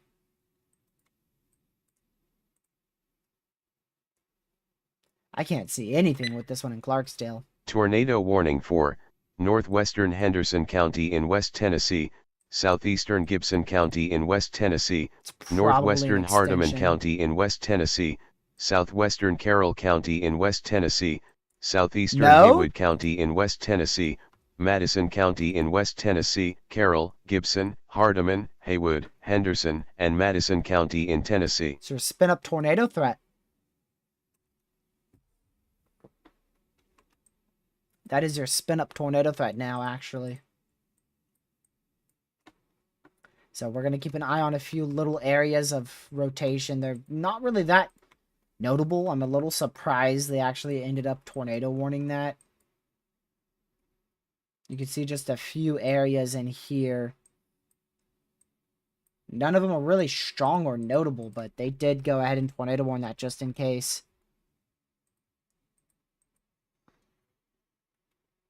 Also a little air rotation out here, too.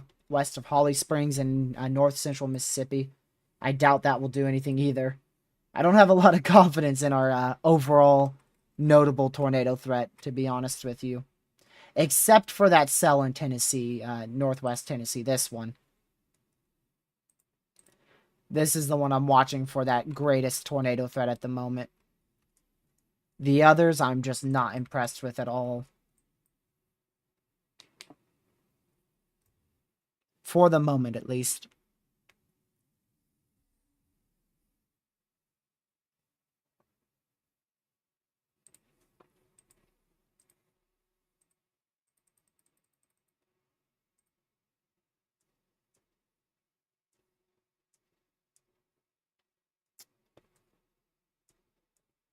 Let me go ahead and switch back over here. We've gotten, now we're up to 4 flash flood emergencies, I believe. 1, 2, 3, 4 flash flood emergencies. Southeastern West Virginia, Eastern Kentucky, Western Virginia.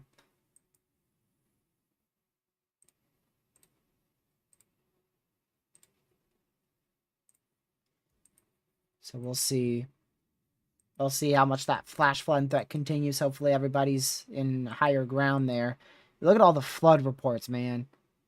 That is a absurd amount of flood reports. There's a bunch of them.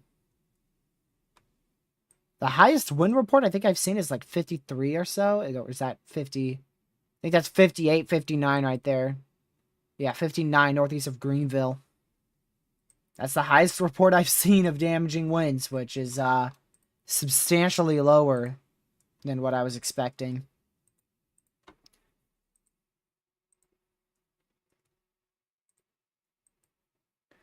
I don't think I still don't think we're close to seeing a new tornado watch or severe watch in our primary area for damaging winds. You can see that red region there. That's your primary area for damaging winds there. The National Weather Service has been very, very confident in that area of damaging winds. They did have it more north, but then they pulled it back south again on that newest 8 p.m. update. So they've been really sticking to this specific area for that greatest and highest damaging wind threat. We'll see if it verifies. I mean, like I said, they've been very confident in that.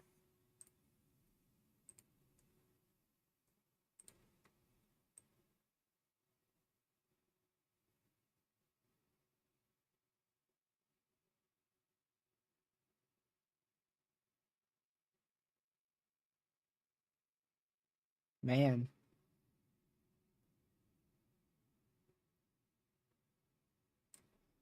Also, the evolution of their 10 significant tornado risk is crazy. The thing jumped around everywhere.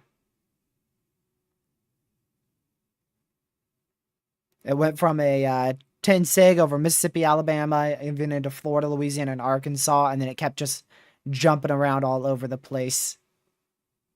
The 10%, the actual 10% didn't change much, but the exact placement of the black hatched area, that changed a lot throughout their, like 5 outlooks they did today.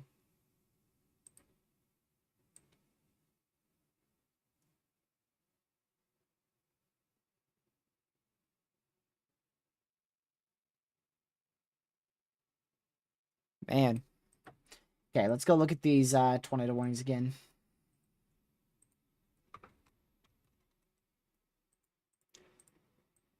I don't think this is going to have another opportunity. I think its final opportunity just passed there. It was over Paris. That was like its last chance to produce a tornado. Now you could see it's going more linear again. Maybe it could try, but I doubt it. Southern Humphreys County in central Mississippi, East Central Sharkey County in west central really trying Mississippi, on this Humphreys, Sharkey, and Yazoo County in Mississippi. See, it's ruined my velocity. It looks super weak, but it's not. Let's see if I can find a different. There you go. Sometimes it ruins them, sometimes it doesn't. But there you go. Wind's going away from your radar, wind's going towards your radar, just like this. You're getting an area of rotation. We'll see how much longer that can continue. I'm a little unsure how long that will continue. We'll just see. Keep an eye on it. I'm about to have to change the Memphis radar here, which is crazy. That is insane. I didn't think I'd have to move that radar today, but looks like storms are already moving out of that general area.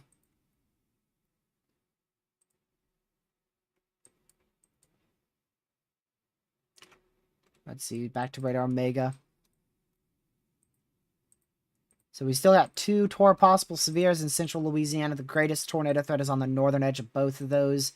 Right in here and right in here. However, I really don't think they're going to end up doing much. Mainly damaging winds and very small hail with those.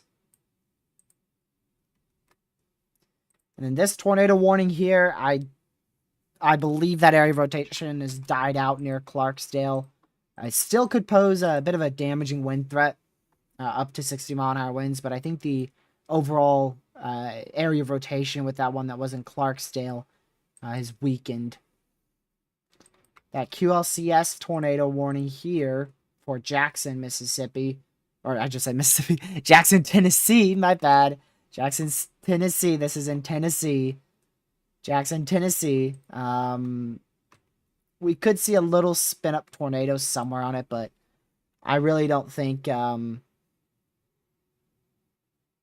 really don't see a lot in that. I really don't think we got a notable tornado threat in that tornado warning. Of course, if you are inside the tornado warnings, you need to be seeking shelter.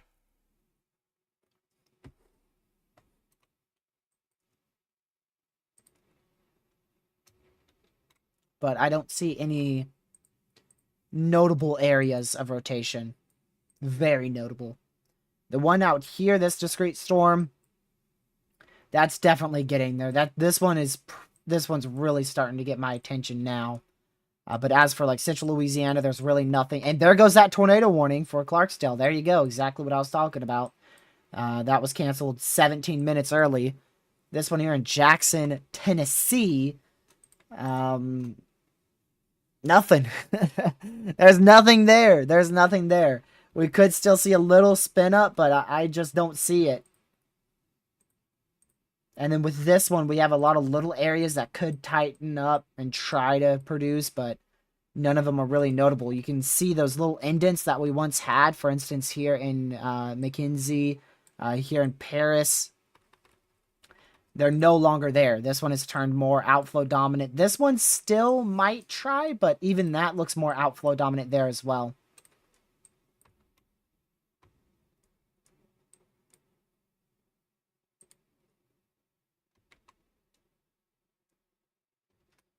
Yeah, that's definitely getting stronger there.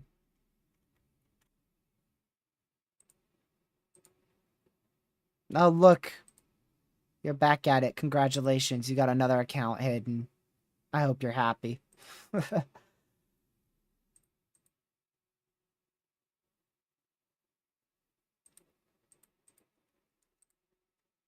me go over here again.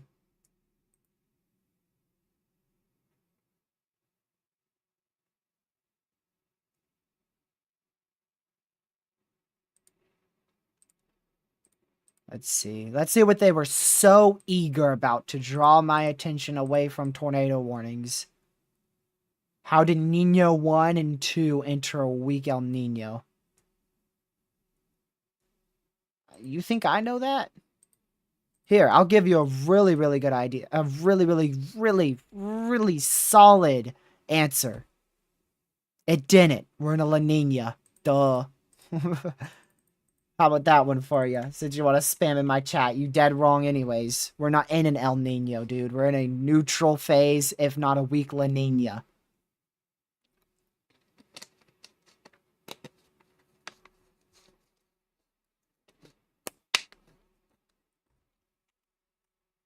Down to 2 tornado warnings. Guess what they did? Guess what? Guess what? We no longer have a tornado warning in Jackson, Tennessee. They canceled that as well. So they're right on the same page as I am with these storms. Just they try to rotate for a little bit, and then just completely fall apart. I don't know about this one in Paris.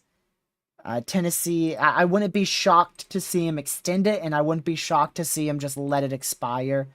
It's just whichever one they think is more likely. I wouldn't be surprised with either outcome that they put there. And we are all the way down to just 2 tornado warnings and 5 severes yet again.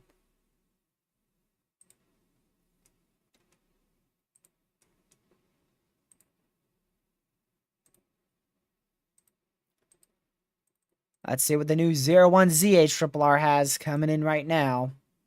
I bet it's still staying strong with a crazy derecho. It is. I don't know why the HRRR is so aggressive. I've lost, like, all confidence in such a widespread event.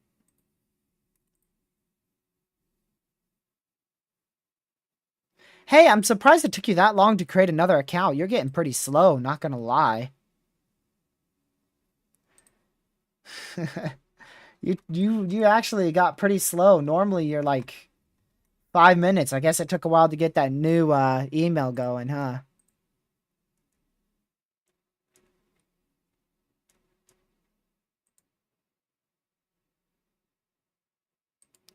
Don't know how they can spam so fast. It's like slow mode is just not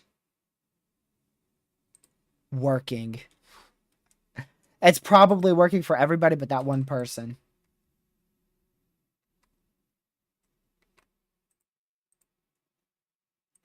New severe for 1-inch hail, 60-mile-an-hour winds there. Going up towards, that's just southwest of Clarksville in Tennessee. Really, really curious to see what the SPC is going to have to say about their mesoscale discussion whenever they do issue that into Mississippi and Alabama. See if they're very confident on a very widespread 70+ mile per hour wind event, or if they're more towards the conservative side, saying, you know, the event's not going as originally forecasted.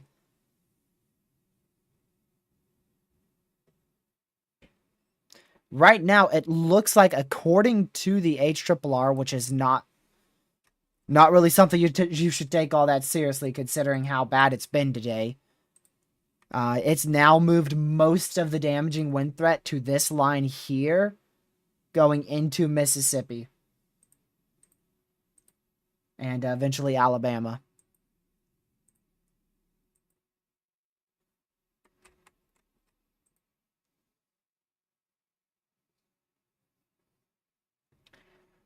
Are you using Radar Omega, Isabel? Because that app is getting so slow, it's almost on my nerve now. I was getting scans on GR2. I was getting scans every 2 minutes. Yeah, it's updating perfectly fine for me, Isabel. But if I go to here... Oh, well, this actually just updated. But look at it. You can't see it. It didn't update for 11 whole minutes. 11 minutes. And GR2 is updating every 2. Every 2 minutes. Even sometimes every... This right here, this is a minute 30.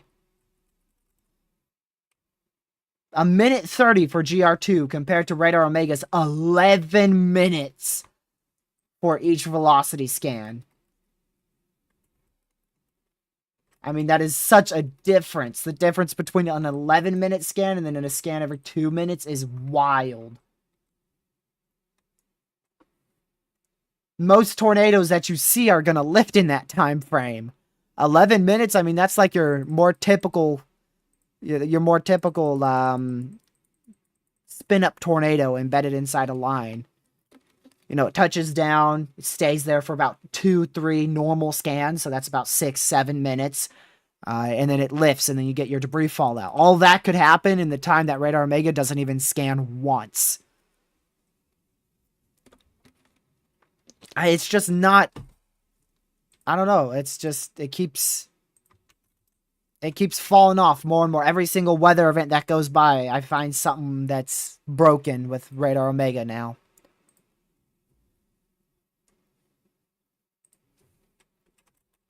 I'm going to go see WeatherWise's scans.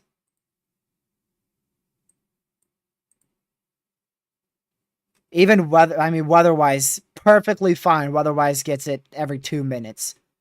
No issue at all. Perfectly fine. Has that velocity really weakened that much? Oh, wow, it actually has. That sucker's gone. Did it occlude? Oh, it did. Yeah, your hook echo occluded, cut off your inflow, and it just... It unalived itself right there. It occluded very, very quickly. That is absolutely perfect. I don't... Fingers crossed. I hope we don't have to deal with that again. We don't got to deal with a good area of rotation like that again tonight. Hopefully we keep seeing that occlusion process there.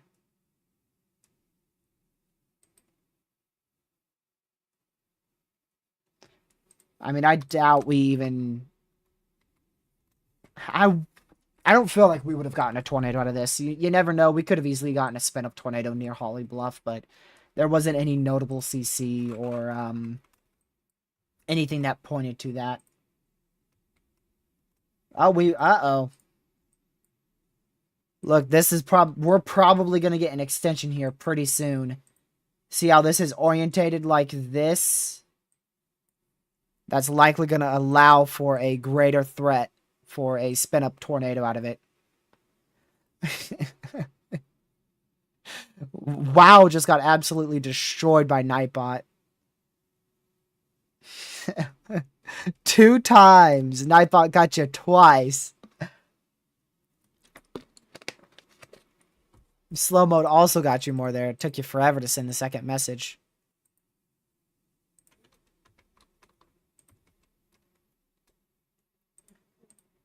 Yeah, so we could see a spin-up tornado on this side right around somewhere in here. I don't know exactly where it would be, but somewhere in here.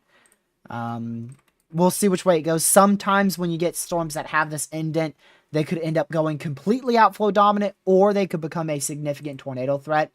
If we just follow this line, see how it's all really normal, and then you just get this big indent right here, and then it goes back to a normal line here. So that big indent, that allows for inflow, southeasterly, southwesterly winds to get around the supercell and attempt to form a hook echo, or at least an area of rotation, and try to get an area to spin. But sometimes that outflow pushing behind the storm is too strong, and it just remains more of a bow echo. Also, not too surprised they ended up putting a Tor possible on this cell either. I don't think that's for more of an indent like we were talking about. This is more for just a spin-up QLCS tornado possibility.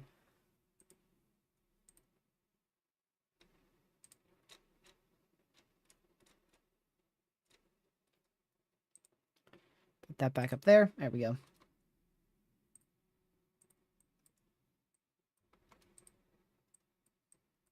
Back over to Louisiana here.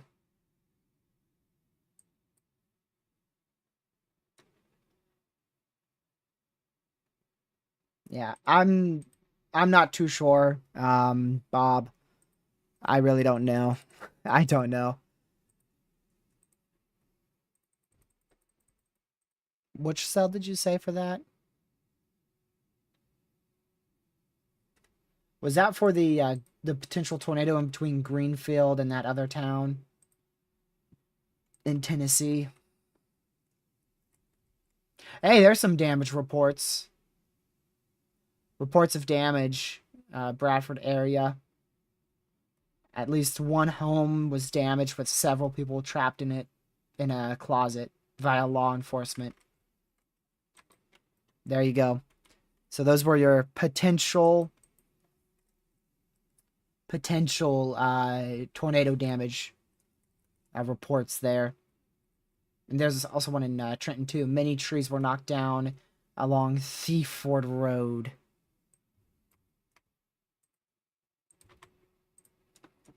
Let's go over here again. But what about this area, Mango?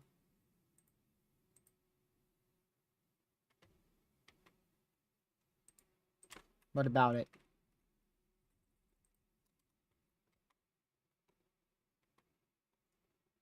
That's not rotation. It's on the west side of the storm. Wind's going towards the radar. Wind's going away from the radar. I mean, that's not even anticyclonic either, so that's literally, like, impossible. Unless my reflectivity's that far behind. Let me go to GR2.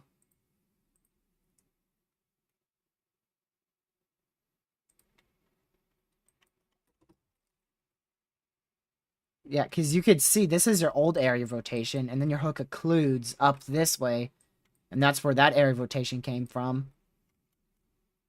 Okay, yeah, my velocity was a little bit off. That was more of Radar Omega's part there. Now it does look a little bit better, but I mean that's like, dude, that's like 5 mile an hour rotation. That's like literally 5 mile an hour rotation right there. This might be your meso handoff down here. That, I mean, shoot. If that translates to a hook echo down here, dang. I might as well just throw everything I know about weather in the trash. You're telling me this is going to translate to a hook echo down here.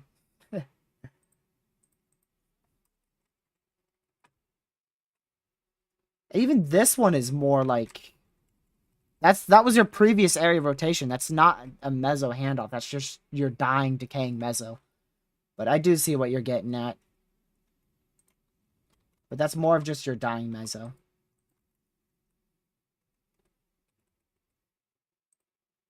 This is... I don't know what that is. That's just velocities.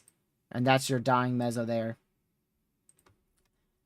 And there's literally what Bob just said. I was just about to say that. There's no merger either. If it had a merger, then yeah, that could definitely... Both of those could even turn into a meso handoff if it had a merger from the south-southwest. But no, it doesn't.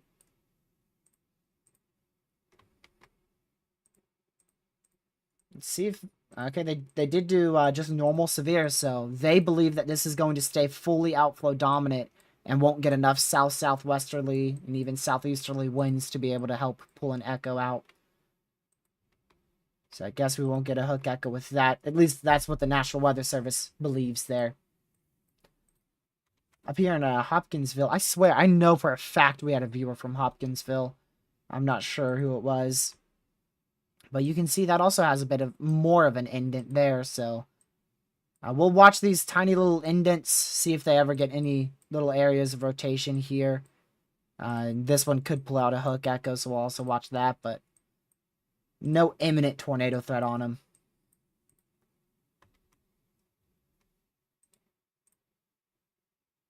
Same for this one.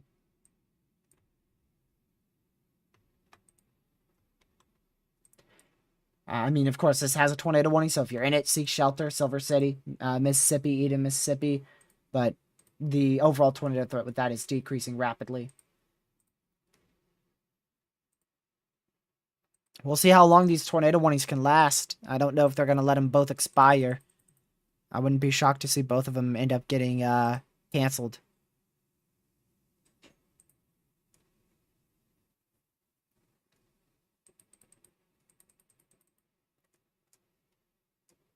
Let me go here again, see if there's anything new. We are going to get a new meso-analysis. That's something. But I don't think that's really going to help as much as what it did earlier today.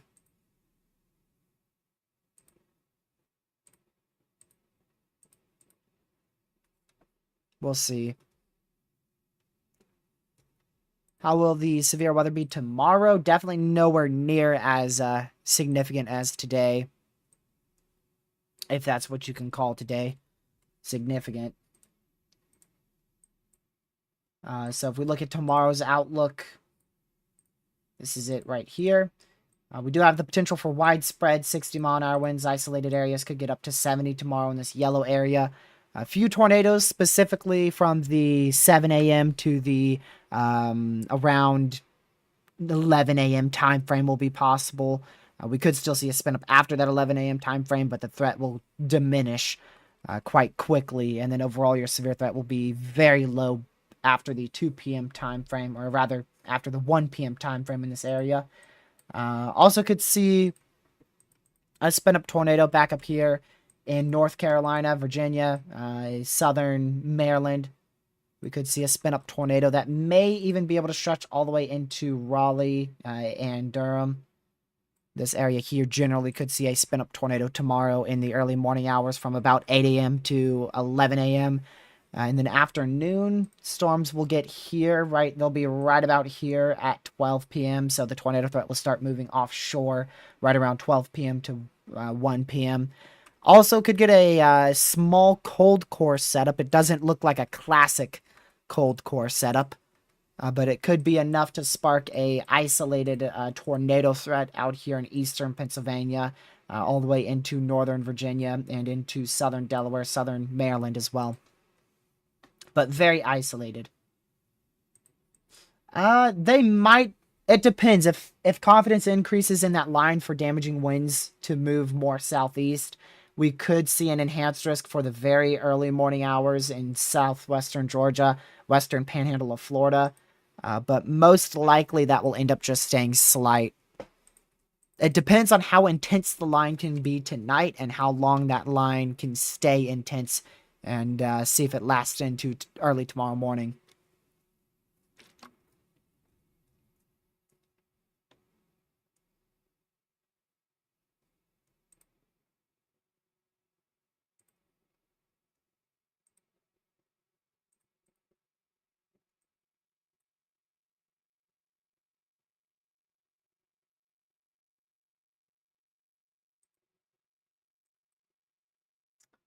All right, there we go.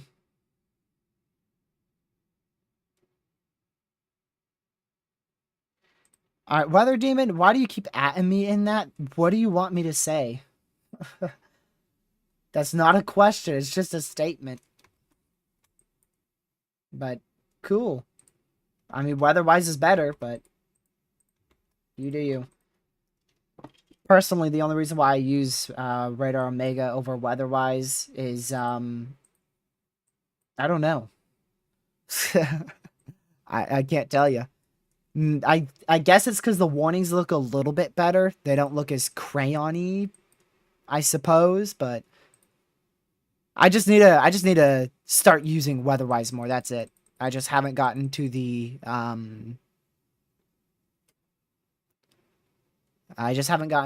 habit of opening weather-wise over Radar Omega.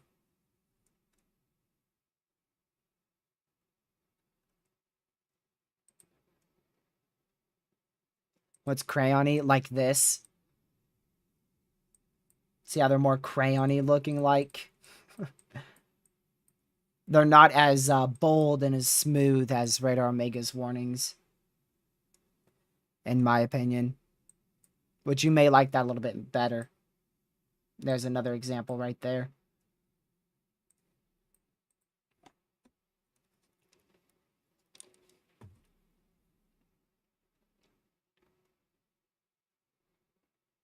Exactly, Bob. But I don't know. Personally, I just really got to get used to weather-wise and opening it. That's the only thing. If I never bought Radar Omega, and if I'm not currently paying for it, I wouldn't be using it. I've gotten too used to Radar Omega, and with all the bugs that come with it, I just got to get over to Weatherwise to get used to Weatherwise more. You probably will, Gulf Coast probably will, but I highly doubt that's going to result in a heightened tornado threat. Also saw someone say, when am I going to end? Probably pretty soon. I'm going to be honest with you. I really don't think this is worth me staying any longer. We've got 35 minutes left till the top of my top of the hour on my live stream. We just lost one tornado warning. We're about to lose another one in 24 minutes or less, so maybe once all this stuff really gets organized, it could be a lot more substantial, but overall, very underwhelming risk in my book. Not even close to what I was expecting. I really failed this forecast, man. I would really love to know what went wrong with the forcing. It did grow quite upscale. You could see it's growing upscale, right? It's just not severe. Like, it's not at severe criteria. Like, it's definitely grown more upscale, but it's nowhere even remotely close. Not even remotely close to as substantial as what anyone was expecting. I mean, even the National Weather Service, I mean, if they knew it was going to be this low of a damaging wind threat, I doubt they would have had this large of an enhanced risk over northern Mississippi. Well, you gotta wait till the end of the day, Marcus. 7 a.m. tomorrow morning. Always wait until 7 a.m. the next day in order to call it a bust or an underperforming risk. But at the moment, I'd say the tornado threat is right around what I expected. Maybe the tornado threat isn't as widespread across the line, but it's generally right where I was expecting it. The wind threat is very, very low. Quite underperforming in my opinion.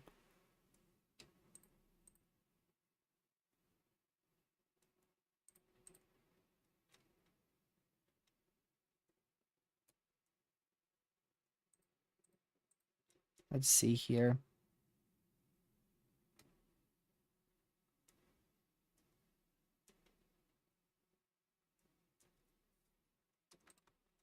Let's go into the Jackson radar site here. Yeah, that really fell apart. Oh, shoot. We are tornado warning lists. There it is. We are without a single tornado warning. We're down to 6 severes.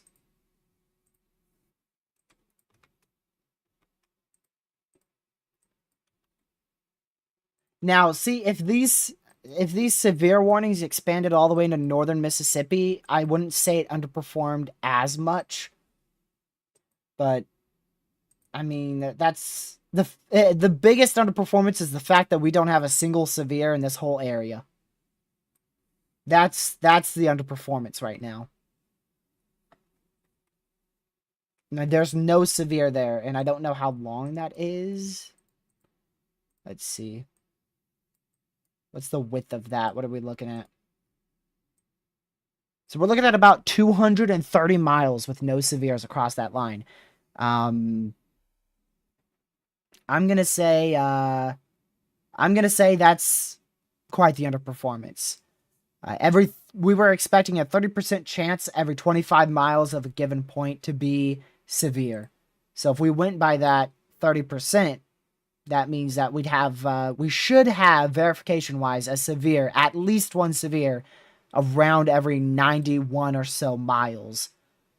So you can see we should have had a severe somewhere here, and then that could kind of give you an idea that we're lacking at least 3 severe thunderstorm warnings in this area. And considering the National Weather Service also mentioned 75 mile an hour winds were likely, 80 mile per hour winds were possible, even going by that standard of we're missing 3 severes, that's still not even completely true because we don't even have a single severe for 70 or 80 mile per hour winds. So I'd say the tornado threat has performed so far right around expected. And the damaging wind threat isn't performing nearly as expected in northern Mississippi at the moment. Lower level jet is already picked up. Lower level jet is already like 50, 55 knots, I'm pretty sure. So I don't know if that sucker's going to be able to get any stronger. I mean, that thing is cranking. Yeah, it is up to 60 knots in central Tennessee.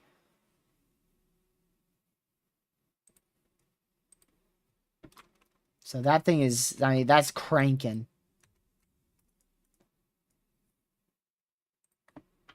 I'm really curious on what happened, honestly. I mean, geez, I don't ever want to forecast another positively tilted trough. I'm very curious to know what happened with the environment.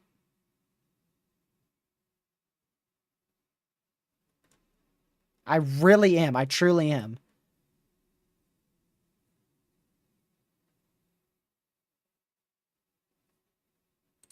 Let's see.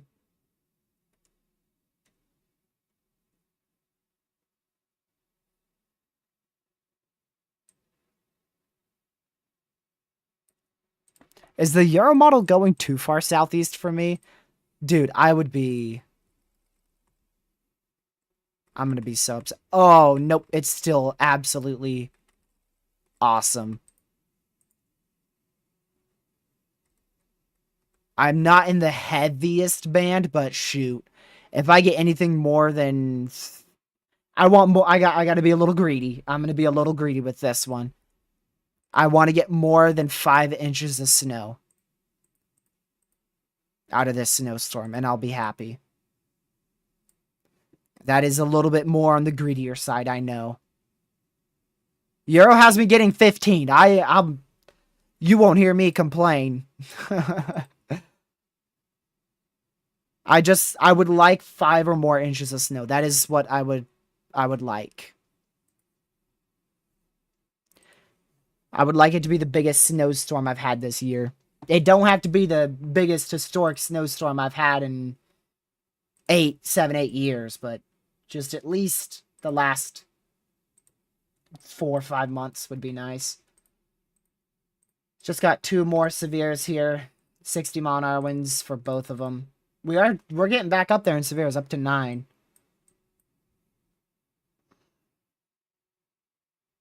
Caden, if I get cold rain, I'm going to time you out for 2 seconds. You're not a mod, so I can't threaten to take away your mod or threaten to not give you snow. I will give you a 2-second timeout if I get cold rain out of this system. I might not even do that because... Oh, never mind. I thought you had a perfect record. Nightbot got you 11 times already.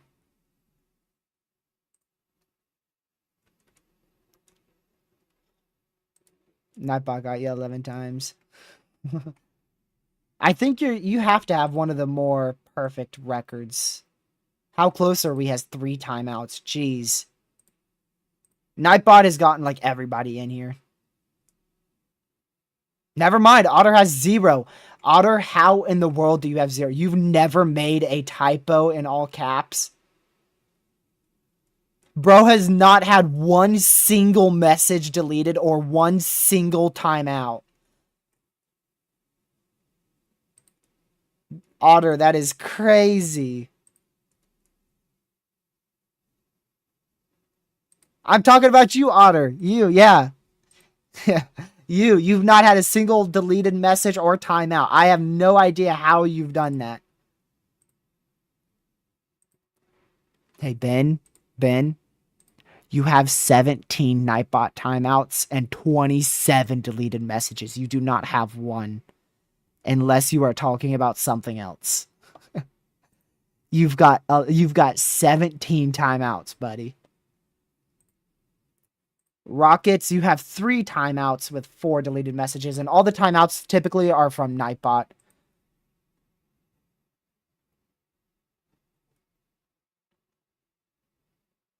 I really have no idea how Otter has nothing. Legacy has nothing because she's a mod. Marcus, let's see. Just 2 timeouts, 7 deleted messages. And none of you guys who are chatting right now have ever been banned and then unbanned, so I know that most of it is probably from Nightbot.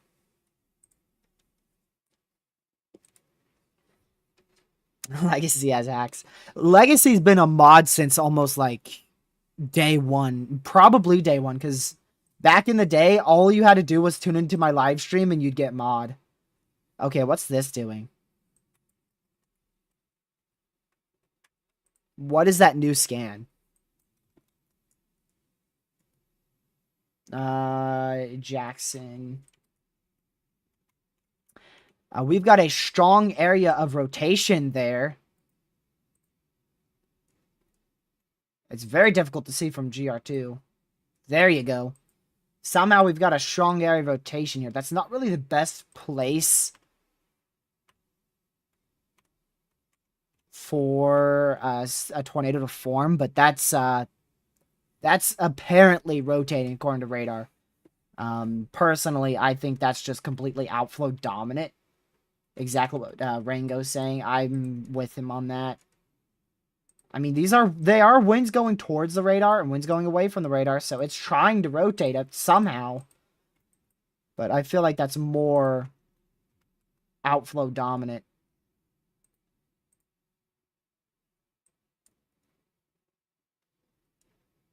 Yeah, no, this wasn't a bust. We had we might have had a strong tornado in western Tennessee, and then we've had plenty of damaging winds. Although I don't think those damaging winds have exceeded 60 miles per hour, it's not a bust. I will say this though. I mean, gracious day, if we don't see a few reports of damaging winds inside that red area, I'm gonna be very lenient on calling this not a bust. It would be very, very close to calling this a bust if we don't end up with damaging winds in that red, because that's a 45%. Wonder what Twitter is saying about all this. Let's see. They're already on to the snow. Snowstorm, snowstorm, snowstorm, snowstorm, snowstorm, snowstorm. NASCAR. That's my feed for you. Snowstorm, snowstorm, snow. Anybody talk about the severe weather today? It's all snow on my feed. Oh, and there's a tornado warning.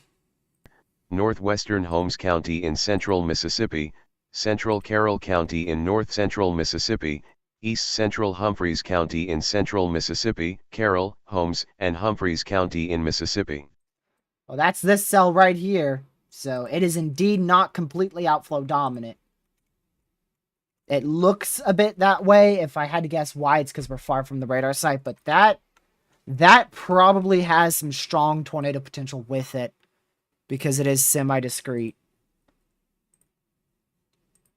Can I find anything that's not snowstorm on here?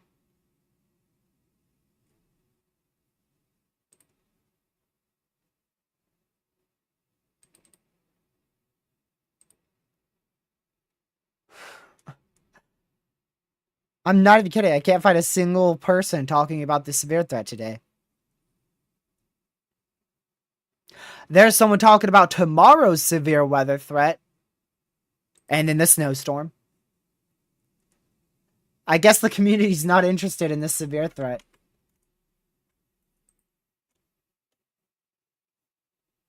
Snowstorm. Oh, there's one. There's someone just tweeted about a tornado warning. This tornado warning that just got issued. I finally found one. Yeah, it looks like most of Twitter is already moving on to snow. I'm not even gonna lie. At least on my feed. Your feed's probably different. But my feed's all snow.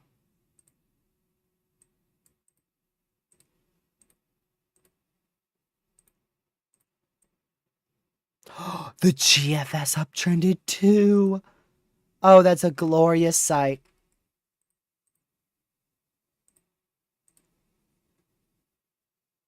It gives me 7 inches of snow now, as opposed to 3 or 5, 3 or 5. That is just, that velocity mixed with the reflectivity is just messing with my brain.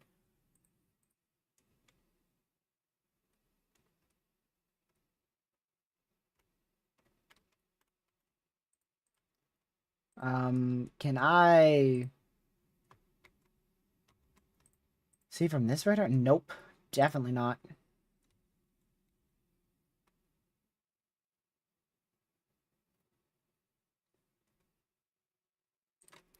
I mean, Caden's probably right. I would not be surprised if I get just rain or ice. It keeps trending southeast though. Honestly, I'm not gonna lie. I'm getting a little worried that it might trend so far southeast that I don't even end up with snow. Like, it is trending pretty far southeast on the newer models.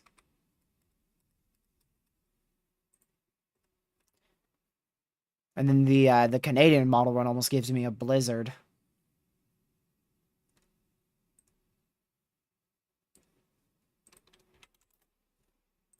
Let me see.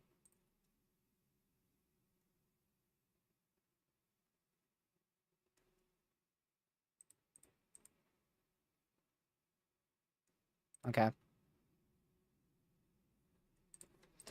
Yeah, still area rotation there. Just to the southwest of Blackhawk in central Mississippi.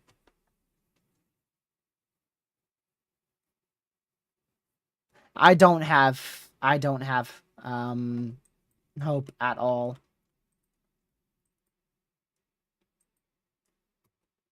Let's go back up and check towards Clarksville. Do I have a Nashville radar site? I do not. Let's go ahead and move that right now because we are most likely not going to be using Memphis's radar site for the rest of the stream. All right, let's go over to the KHPX Kentucky radar site.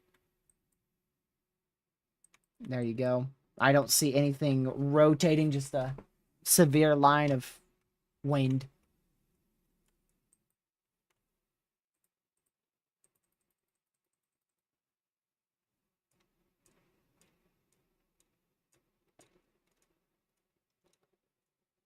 Dang.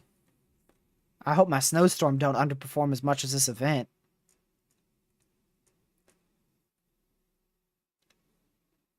I'm always for an underperforming severe event though. I'm always for it.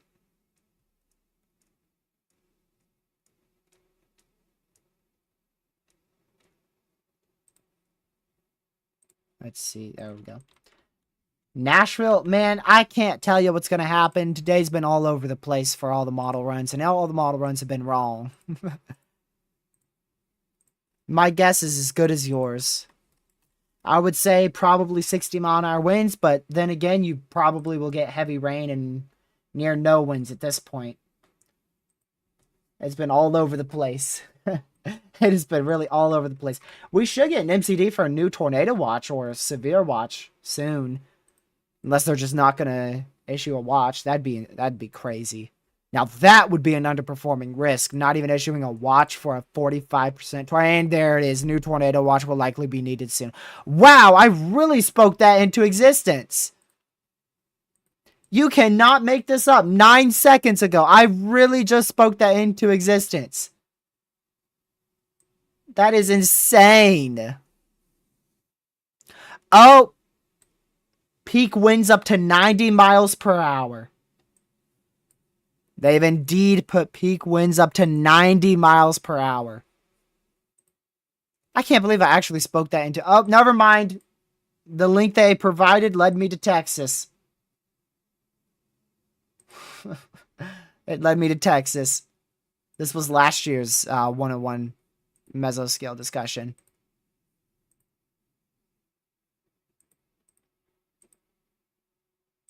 Still leading me to Texas, but there you go.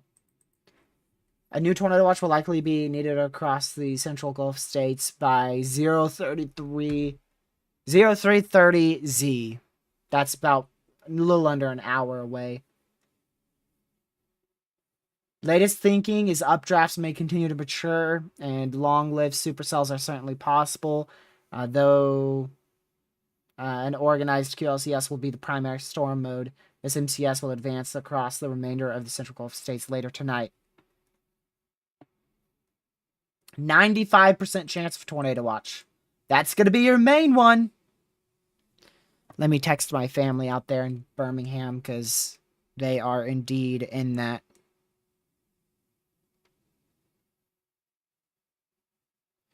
Give me a minute.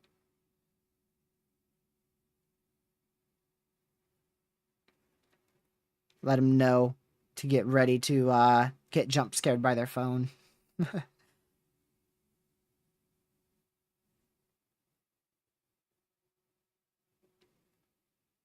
What time is that? That's 10:30 my time. Before 9:30 Central. There you go. Keep my family updated down here. That's another thing. I do actually have family in Alabama, so I actually thought about chasing Dixie Alley, but I really don't want to. I really don't want to. If I'm going to spend all that time to go to Dixie Alley, I'm not going to Dixie Alley. I'm going to go up to Kansas or something.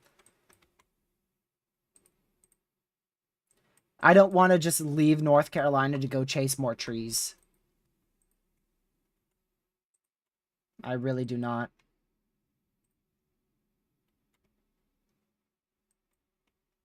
Let me go back to here. Yeah, this is still all damaging winds primarily. I consider Virginia the mid-Atlantic. I don't really know what North Carolina is. Because that's a little tricky. North Carolina is like in between the, like this to me. I guess this is just the Carolinas, right? I guess they're just their own portion of the U.S. or southeastern U.S. Virginia is mid-Atlantic. North Carolina and South Carolina are the southeastern U.S. / the Carolinas. Georgia, Florida is the southeastern U.S. And then the deep south U.S. is Alabama, Mississippi, Louisiana.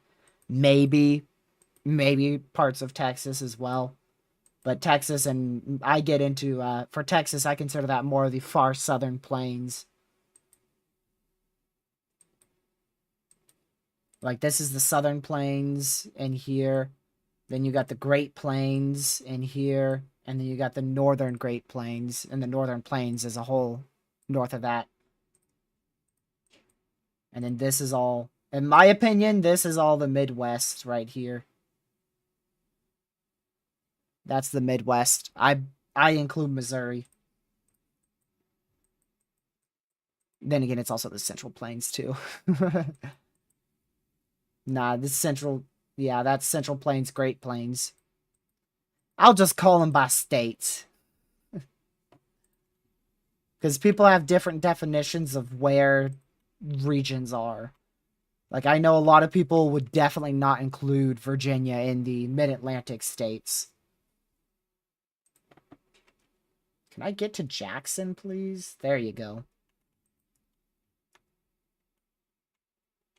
Yeah, we don't even have a radar. I can't even tell you what that cell's doing, but it's been a long tracker.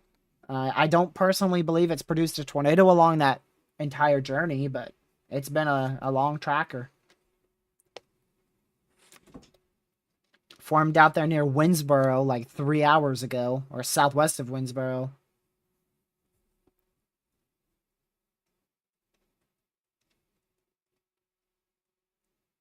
Hello, Chip. Welcome to the stream. I just realized you chatted way up there. I apologize. I'm not good at keeping up with chat. I'm not good at that.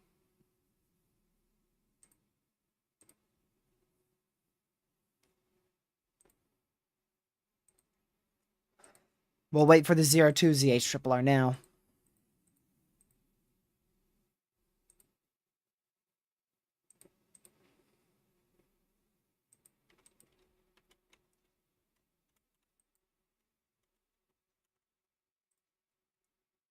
I wouldn't recommend getting a timeout. It's definitely not fair to call this an underperforming risk at the moment. Some parts have already underperformed. Like this has already underperformed, yes. But the risk as a whole, you can't say the entire risk underperformed. Because if we take off this radar imagery, you can clearly tell, taking off that radar and then kind of flopping it back on, that we're not even remotely close to halfway through the enhanced risk. And we're not even into the prime 45% wind. So it's not fair just yet to call it an entire underperformance risk when it's not completely over.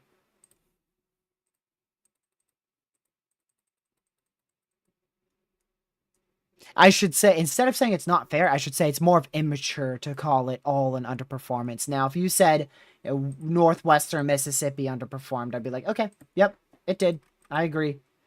We had like one severe, one tornado warning. I agree.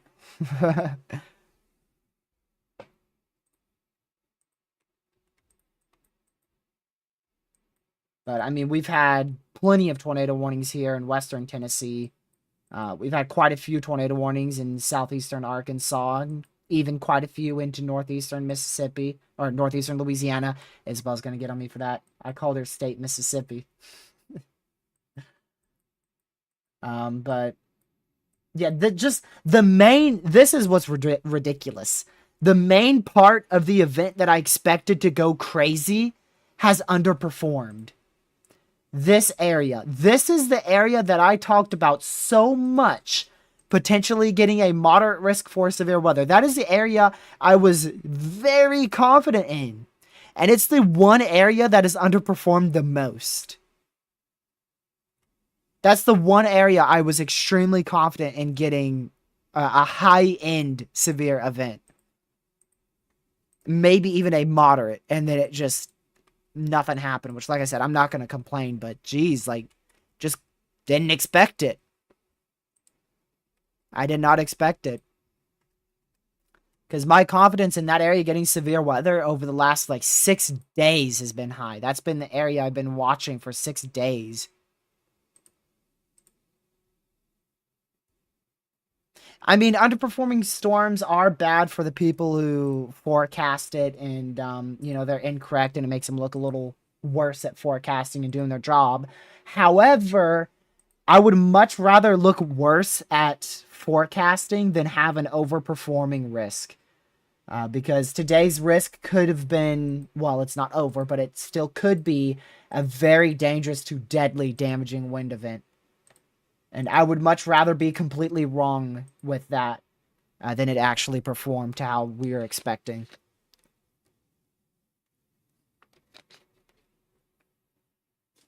That's what I think people gotta think about that, especially also outside of the community. An underperforming risk is not bad. It is not bad. That's what you want.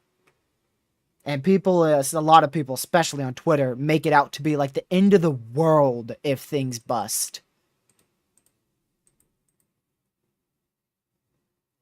Or if things underperform.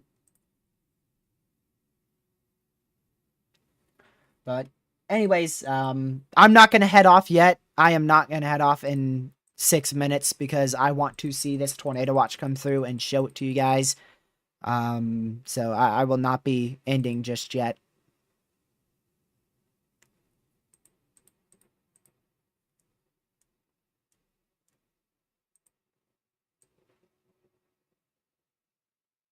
Let me see. An afternoon. Oh my word, that would be an afternoon blizzard on the Euro model. That would be probably the most perfect thing ever since I've started living here in Southern Virginia. Because in 2016, 2018, I lived in North Carolina. I moved here in Southern Virginia in 2020. I believe it was literally 2020. I think it was 2020 I moved here in Southern Virginia. Pretty sure. It was either 2020 or 2019. I feel like it was 2020. So this would be the biggest snowstorm I've had since 2018 and 2016.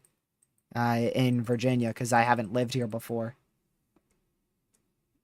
At least getting a snowstorm greater than 10 inches of snow, which the year, like I said, has 15.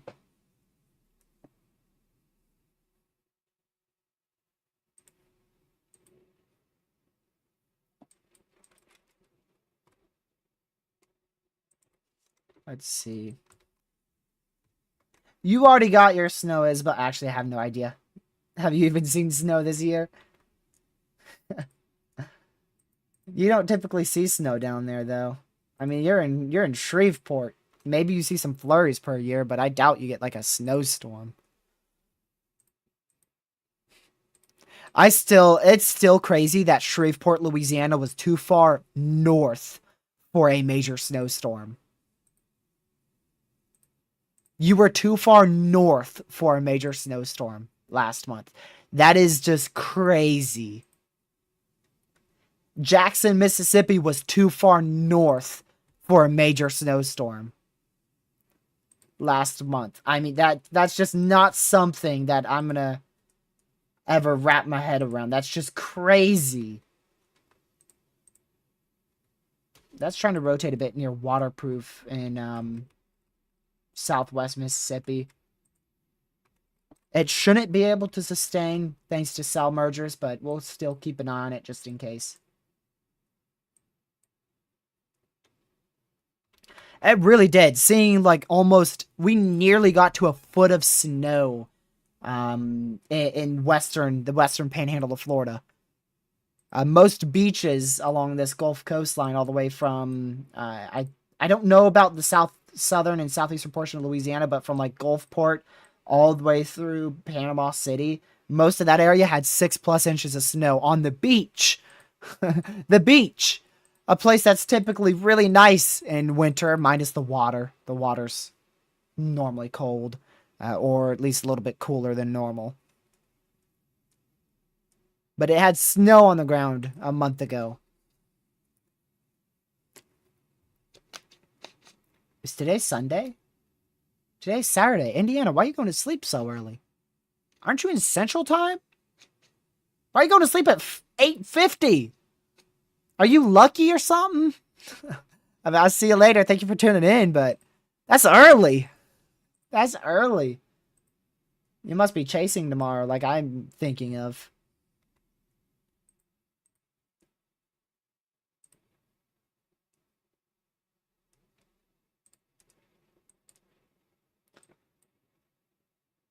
Oh, you're not in Central Time. Still, I mean, 10 o'clock's...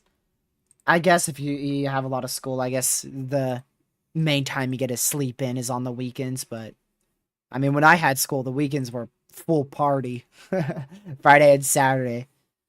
Those were try to pull an all-nighter days. But I was never allowed to sleep in.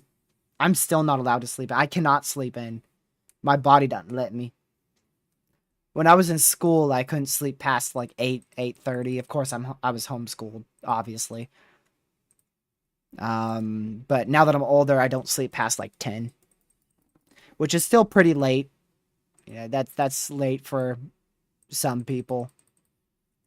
But not lucky, okay? Sleeping in my opinion, is afternoon. After 12 is sleeping in to me.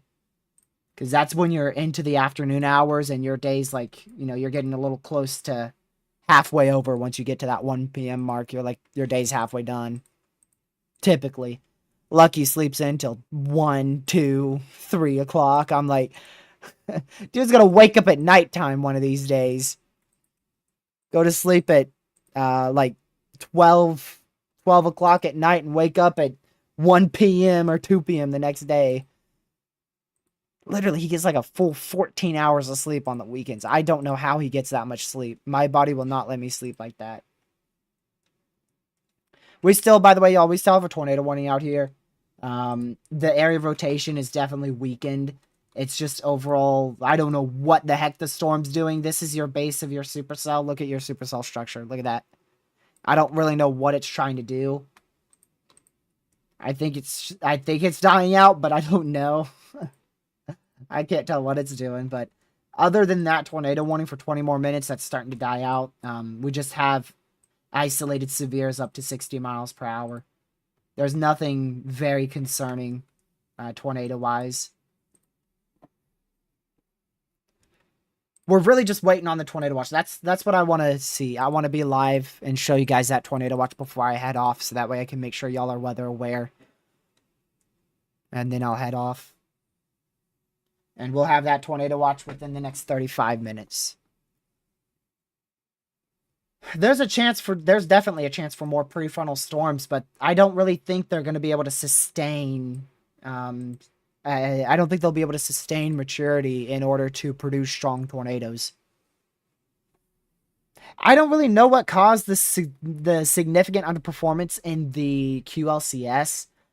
My first thought is D Cape, downforce Cape not being greater than 1,000. But in terms of your prefrontal supercells, I really didn't expect that many prefrontals today. It seemed like some people on Twitter were expecting a full outbreak of strong tornadoes and prefrontals today. So in my opinion, the prefrontals performed as expected. You know, one or two got tornado warned, and they barely produced, if not at all. But for a more widespread, like, big tornado outbreak, yeah, the dry air was an issue. We've probably had one or two tornadoes today that haven't been observed just yet. Like I mentioned, we had damage reports earlier on today, and then we had that possible CC as well. And for a small-scale tornado outbreak, 6 tornadoes is what you need for a small-scale tornado outbreak. Basements flooding in Louisville, including mine. Well, that's horrific, Parliament. You're not even in a flash flood warning just yet. Imagine how it is to your southwest and far southeast. That's crazy flooding. Hopefully you have like a HVAC or something. Out here in Virginia, we do. Our basement would flood when I lived in North Carolina, it would flood on regular. Anything more than an inch of rain and our basement would be flooded.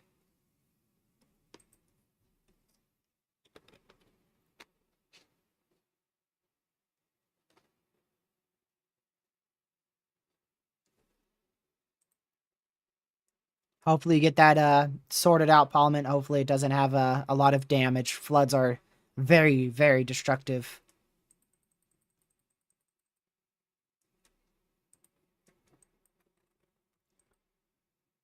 And they're definitely not easy to repair.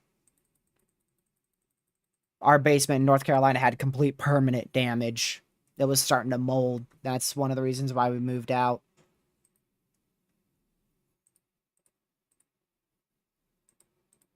Even though it was concrete, that just too many floods. Hasn't happened in 6 years? Jeez. So you're definitely not used to it then. Wow. 6 years, my word. Is there like a drainage issue? Something has to be wrong with like your gutter or something. Because I don't even think you've gotten an absurd amount of rain. Like I said, you're not even in a flash flood warning yet.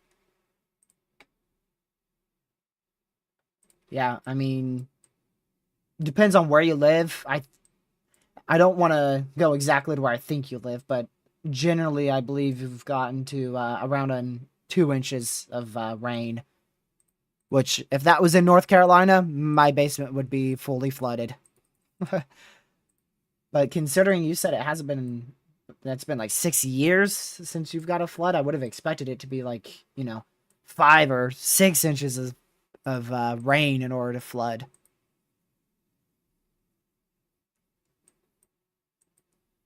For instance, like out here in northwestern Virginia, this is up into like 4 inches of rain. However, these are in higher terrain areas, so the rain falls on the mountains and then seeps into the valleys and creates way higher rivers and floods than just 4 inches.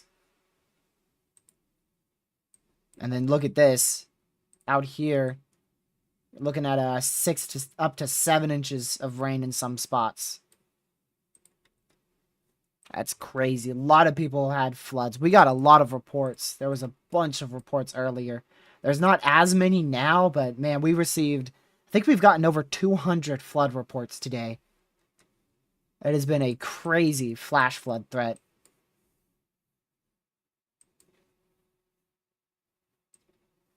Did that snow threat in Chicago verify? I fully forgot about that.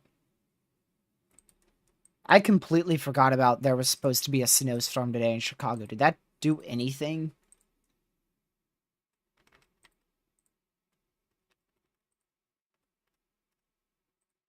Let's see.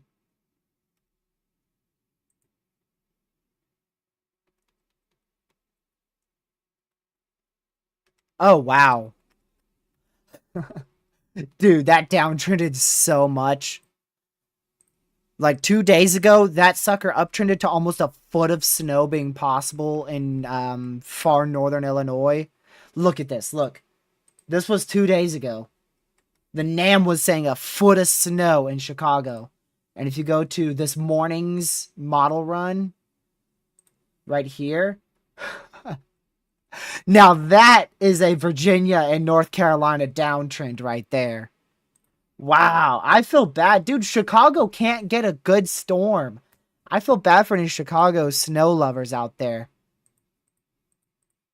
They've gotten a missed opportunity like 2 times in the last week. One time, we obviously had the bigger snowstorm. That was Wednesday, right? When we covered Wednesday's severe threat. I'm pretty sure they were forecast to get like 9 to 10 inches of snow. They only got around 6. Which is better than nothing. And then this time, they were looking at like 9 inches of snow on some model runs, and they ended up with 2. They did get big snow yesterday? Here, I can check. I've got snow analysis. Observations, I should say. Not analysis. Observation. Snow observations for northeastern Illinois over the last 24 hours. 3 inches of snow. Better than 0, but 3, like, that's not the best. They've gotten about 10 inches of snow throughout the entire winter season so far. I think their average is like 30, I would think, right around 30.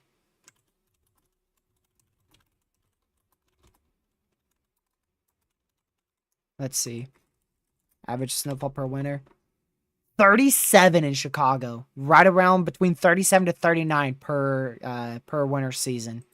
They've only gotten 11 or 10 to 11, right around there. Depends on exactly where you are. If you're in northern Chicago, you got 11. Southern, southeast Chicago, you got about 10 this season.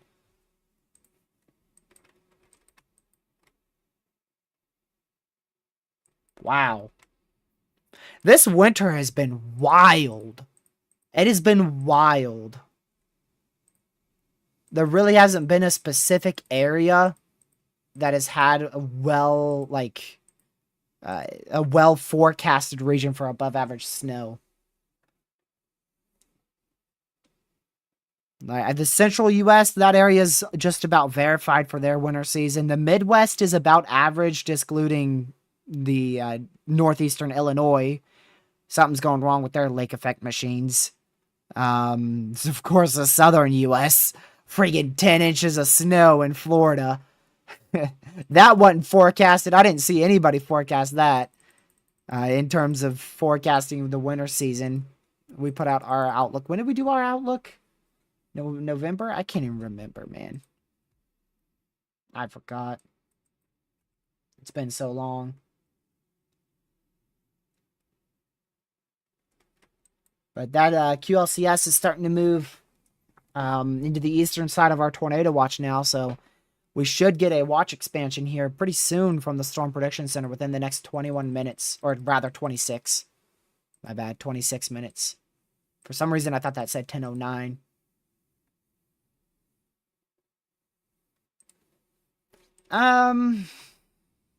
The southern side is strengthening, but the northern side is weakening. This side is strengthening. But overall, I mean, I'm almost comfortable enough to end the live stream. Right after this watch is issued, we're going to conclude We did 4 hours earlier, 3 hours here. That's 7 hours. We've done over 7 hours today. We did about 9 hours Wednesday, both for enhanced risks. I think we did our fair share of coverage here, severe weather wise. So,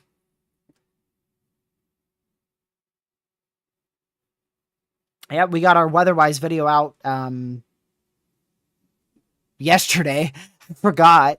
We got it out yesterday. I'm gonna have a normal video out sometime, probably late this week, and then our tornado season forecast sometime in very late February or early March. It still depends. I don't know exactly when. We'll wait and see. I'm going to just go quickly take a quick break because I don't know if we're going to be live for 20 more minutes or 50 more minutes, but I will be right back in like 2 minutes. So give me just 2 minutes.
All right, I'm back.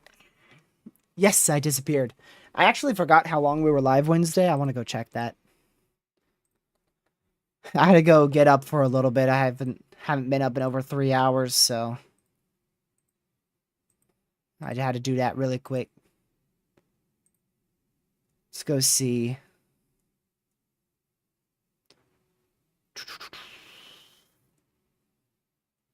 When was that thread? It was in February. Okay, that was 8 hours. Shoot. Oh, and then we did the PDS coverage. Right. We did 8.5 hours Wednesday. I forgot these events were so back to back. I'm not even going to lie. I forgot they were so back to back. Yes, YouTube, I know I went AFK for 1.5 minutes. You ain't got to spaz out on me.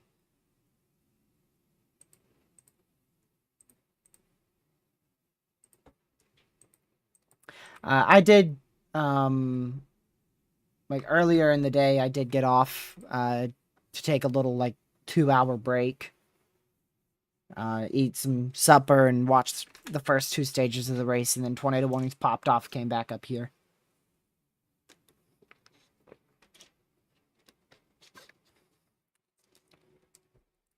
I didn't get more water. I brought 3 bottles of water.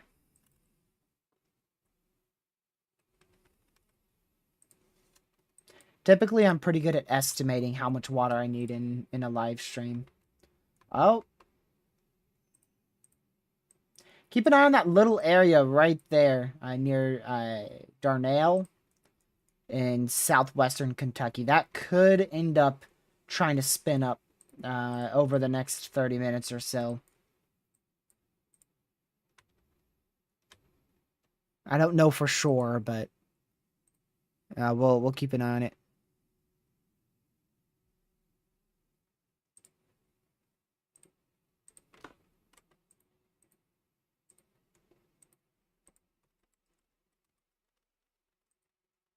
Let me see.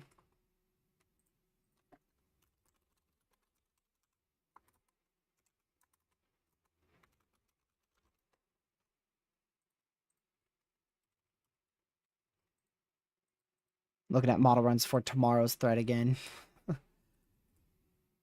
It really looks like it's going to peak right around Raleigh, right near where Lucky is. Probably around noon.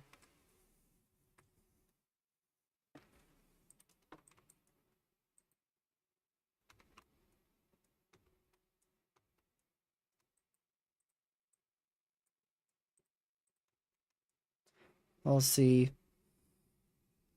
We have, let's see. We've been without a tornado warning for like, oh, there's a tornado watch.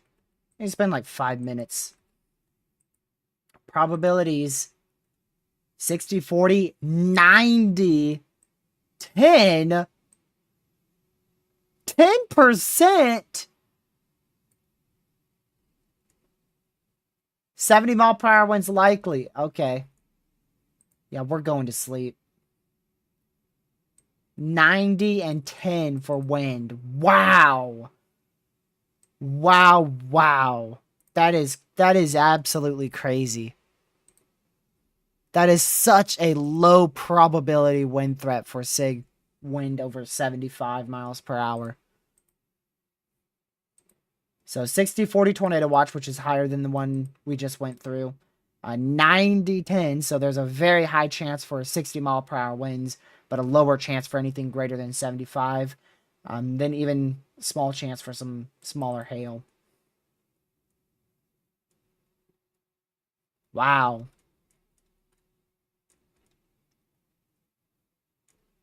That is very much lower end on the SIG wind threat than I was originally expecting.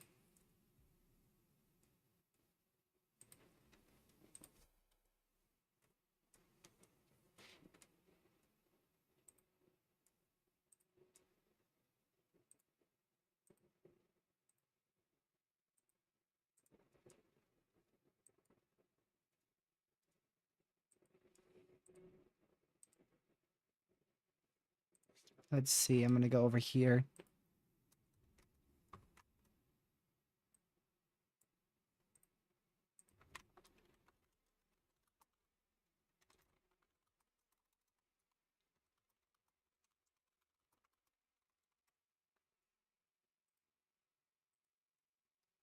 All right.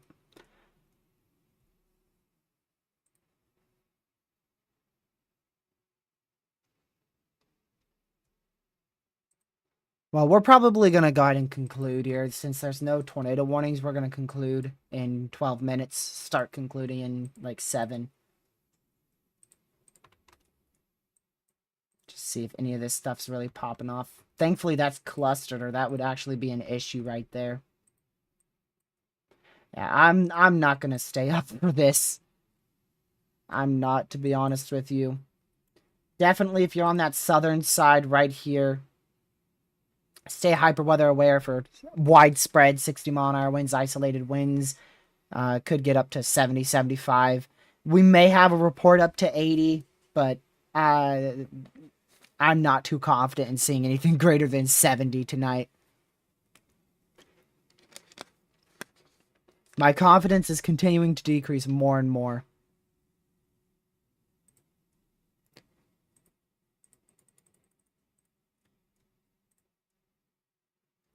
Do you want to know what the surprise was supposed to be? Or do you want me to save it for later?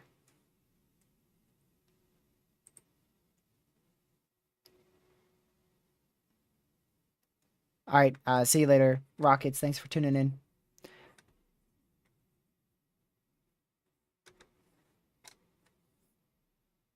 Alright. Let me go ahead and close out. Oh, well, actually, we're about to get a new special analysis. Mesoanalysis. Special mesoanalysis, sure. We'll roll with it. You may wonder why I don't stream past 10 o'clock. Man.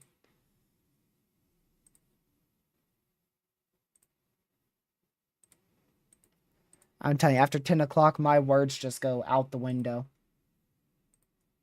I can't English. Down to 5 severes. And by the time we end, I think we're still going to be at 5, yeah.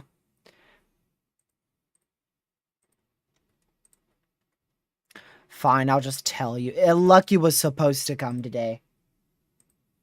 So Pez, when you said that, you were correct, but I didn't want to give it away. He was supposed to come last night, and he was supposed to help cover all day today. Which that was supposed to be another surprise. I was supposed to surprise you guys with an all-day live stream, for today's severe threat. So I actually was free, but the surprise was supposed to be me and Lucky covering all day today. And then he was supposed to watch the Daytona 500 with me tomorrow, and then leave Monday morning, maybe even chase tomorrow, but he got sick. He got sick yesterday morning, and he couldn't drive. He couldn't make it. So all those plans went right out the window.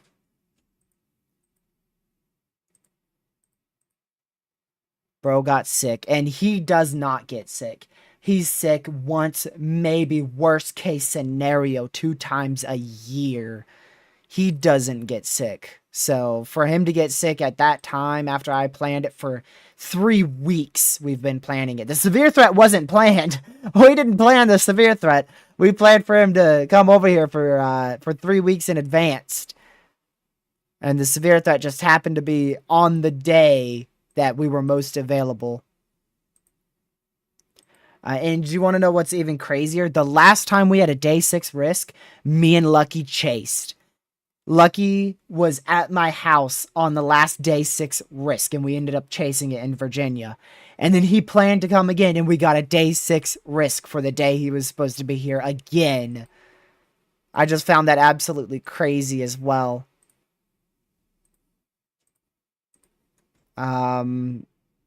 New mesoscale discussion before we start wrapping it up there in the red, including Nashville. A line of thunderstorms continues to track into portions of Middle Tennessee and southern rotation with embedded areas of rotation. Let's see here. Skim. Embedded areas of rotation may still pose a low-wind tornado threat, as well as an isolated damaging wind risk, given the recent trends for a more linear, elongated line.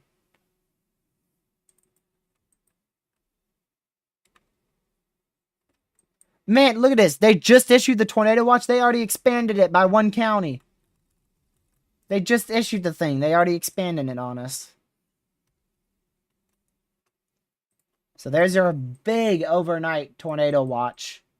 This right here is your huge overnight tornado watch that we got just now.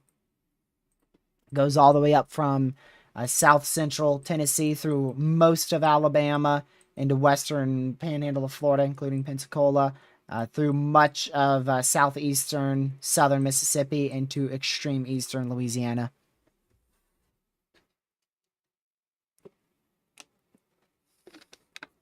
All right, well, as we're about to wrap up, if we're going to look over here, we actually got our first significant severe. Ooh. I forgot about this area of rotation we were watching. Looks like it didn't do anything. But there's our first significant severe of the night, and it is in southern Kentucky. Nowhere close to central Alabama or southeastern Mississippi, where that greatest wind risk should have been. And will probably still be tonight. Hold on. Give me that radar site right now. That is probably a LP tornado. That's a tornado. That is a tornado, unwarned tornado, ongoing right now, just east of the KHPX radar site in the considerable severe. That is a pretty decent tornado. I was about to say strong. Decent tornado, unwarned, ongoing right now.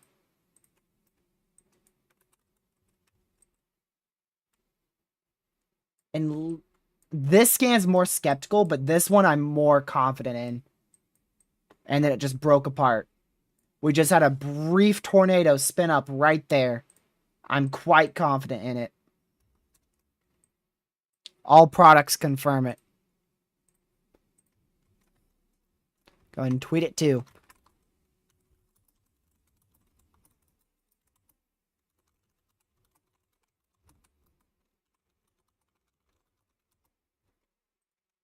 Let's see. This is...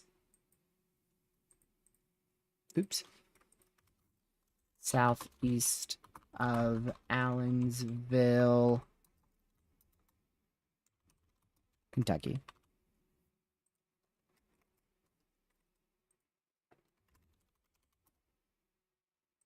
Make sure I spell everything right.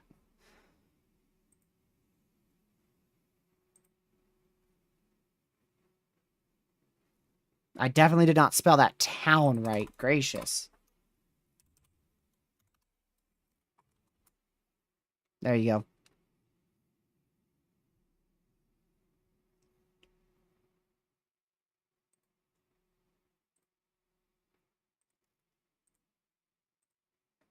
I don't think that was a strong tornado, so I'm glad I held myself back from saying that. I don't think this was it on the ground either. I think it was a one scan brief spin up. I believe this was corruption here. This looked like clear air. Little couplet. Next scan. CC drop. And tornado with the hook echo too. LP hook echo.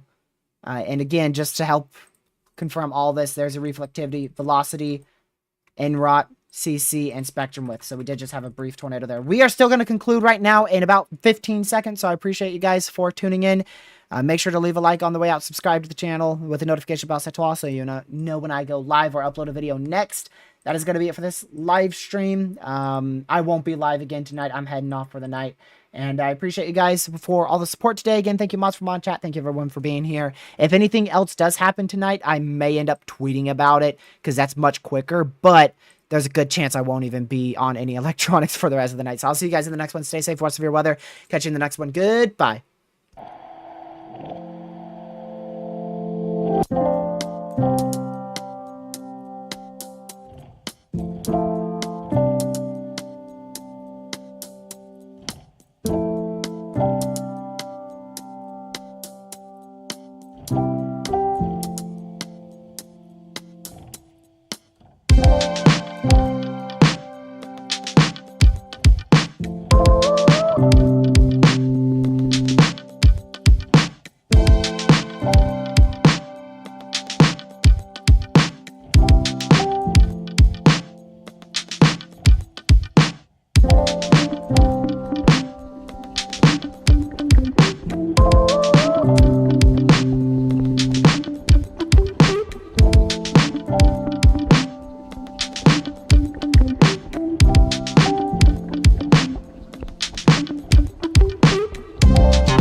Stay safe, watch severe weather, and I'll see you guys in the next one. Have a great rest of your night. Good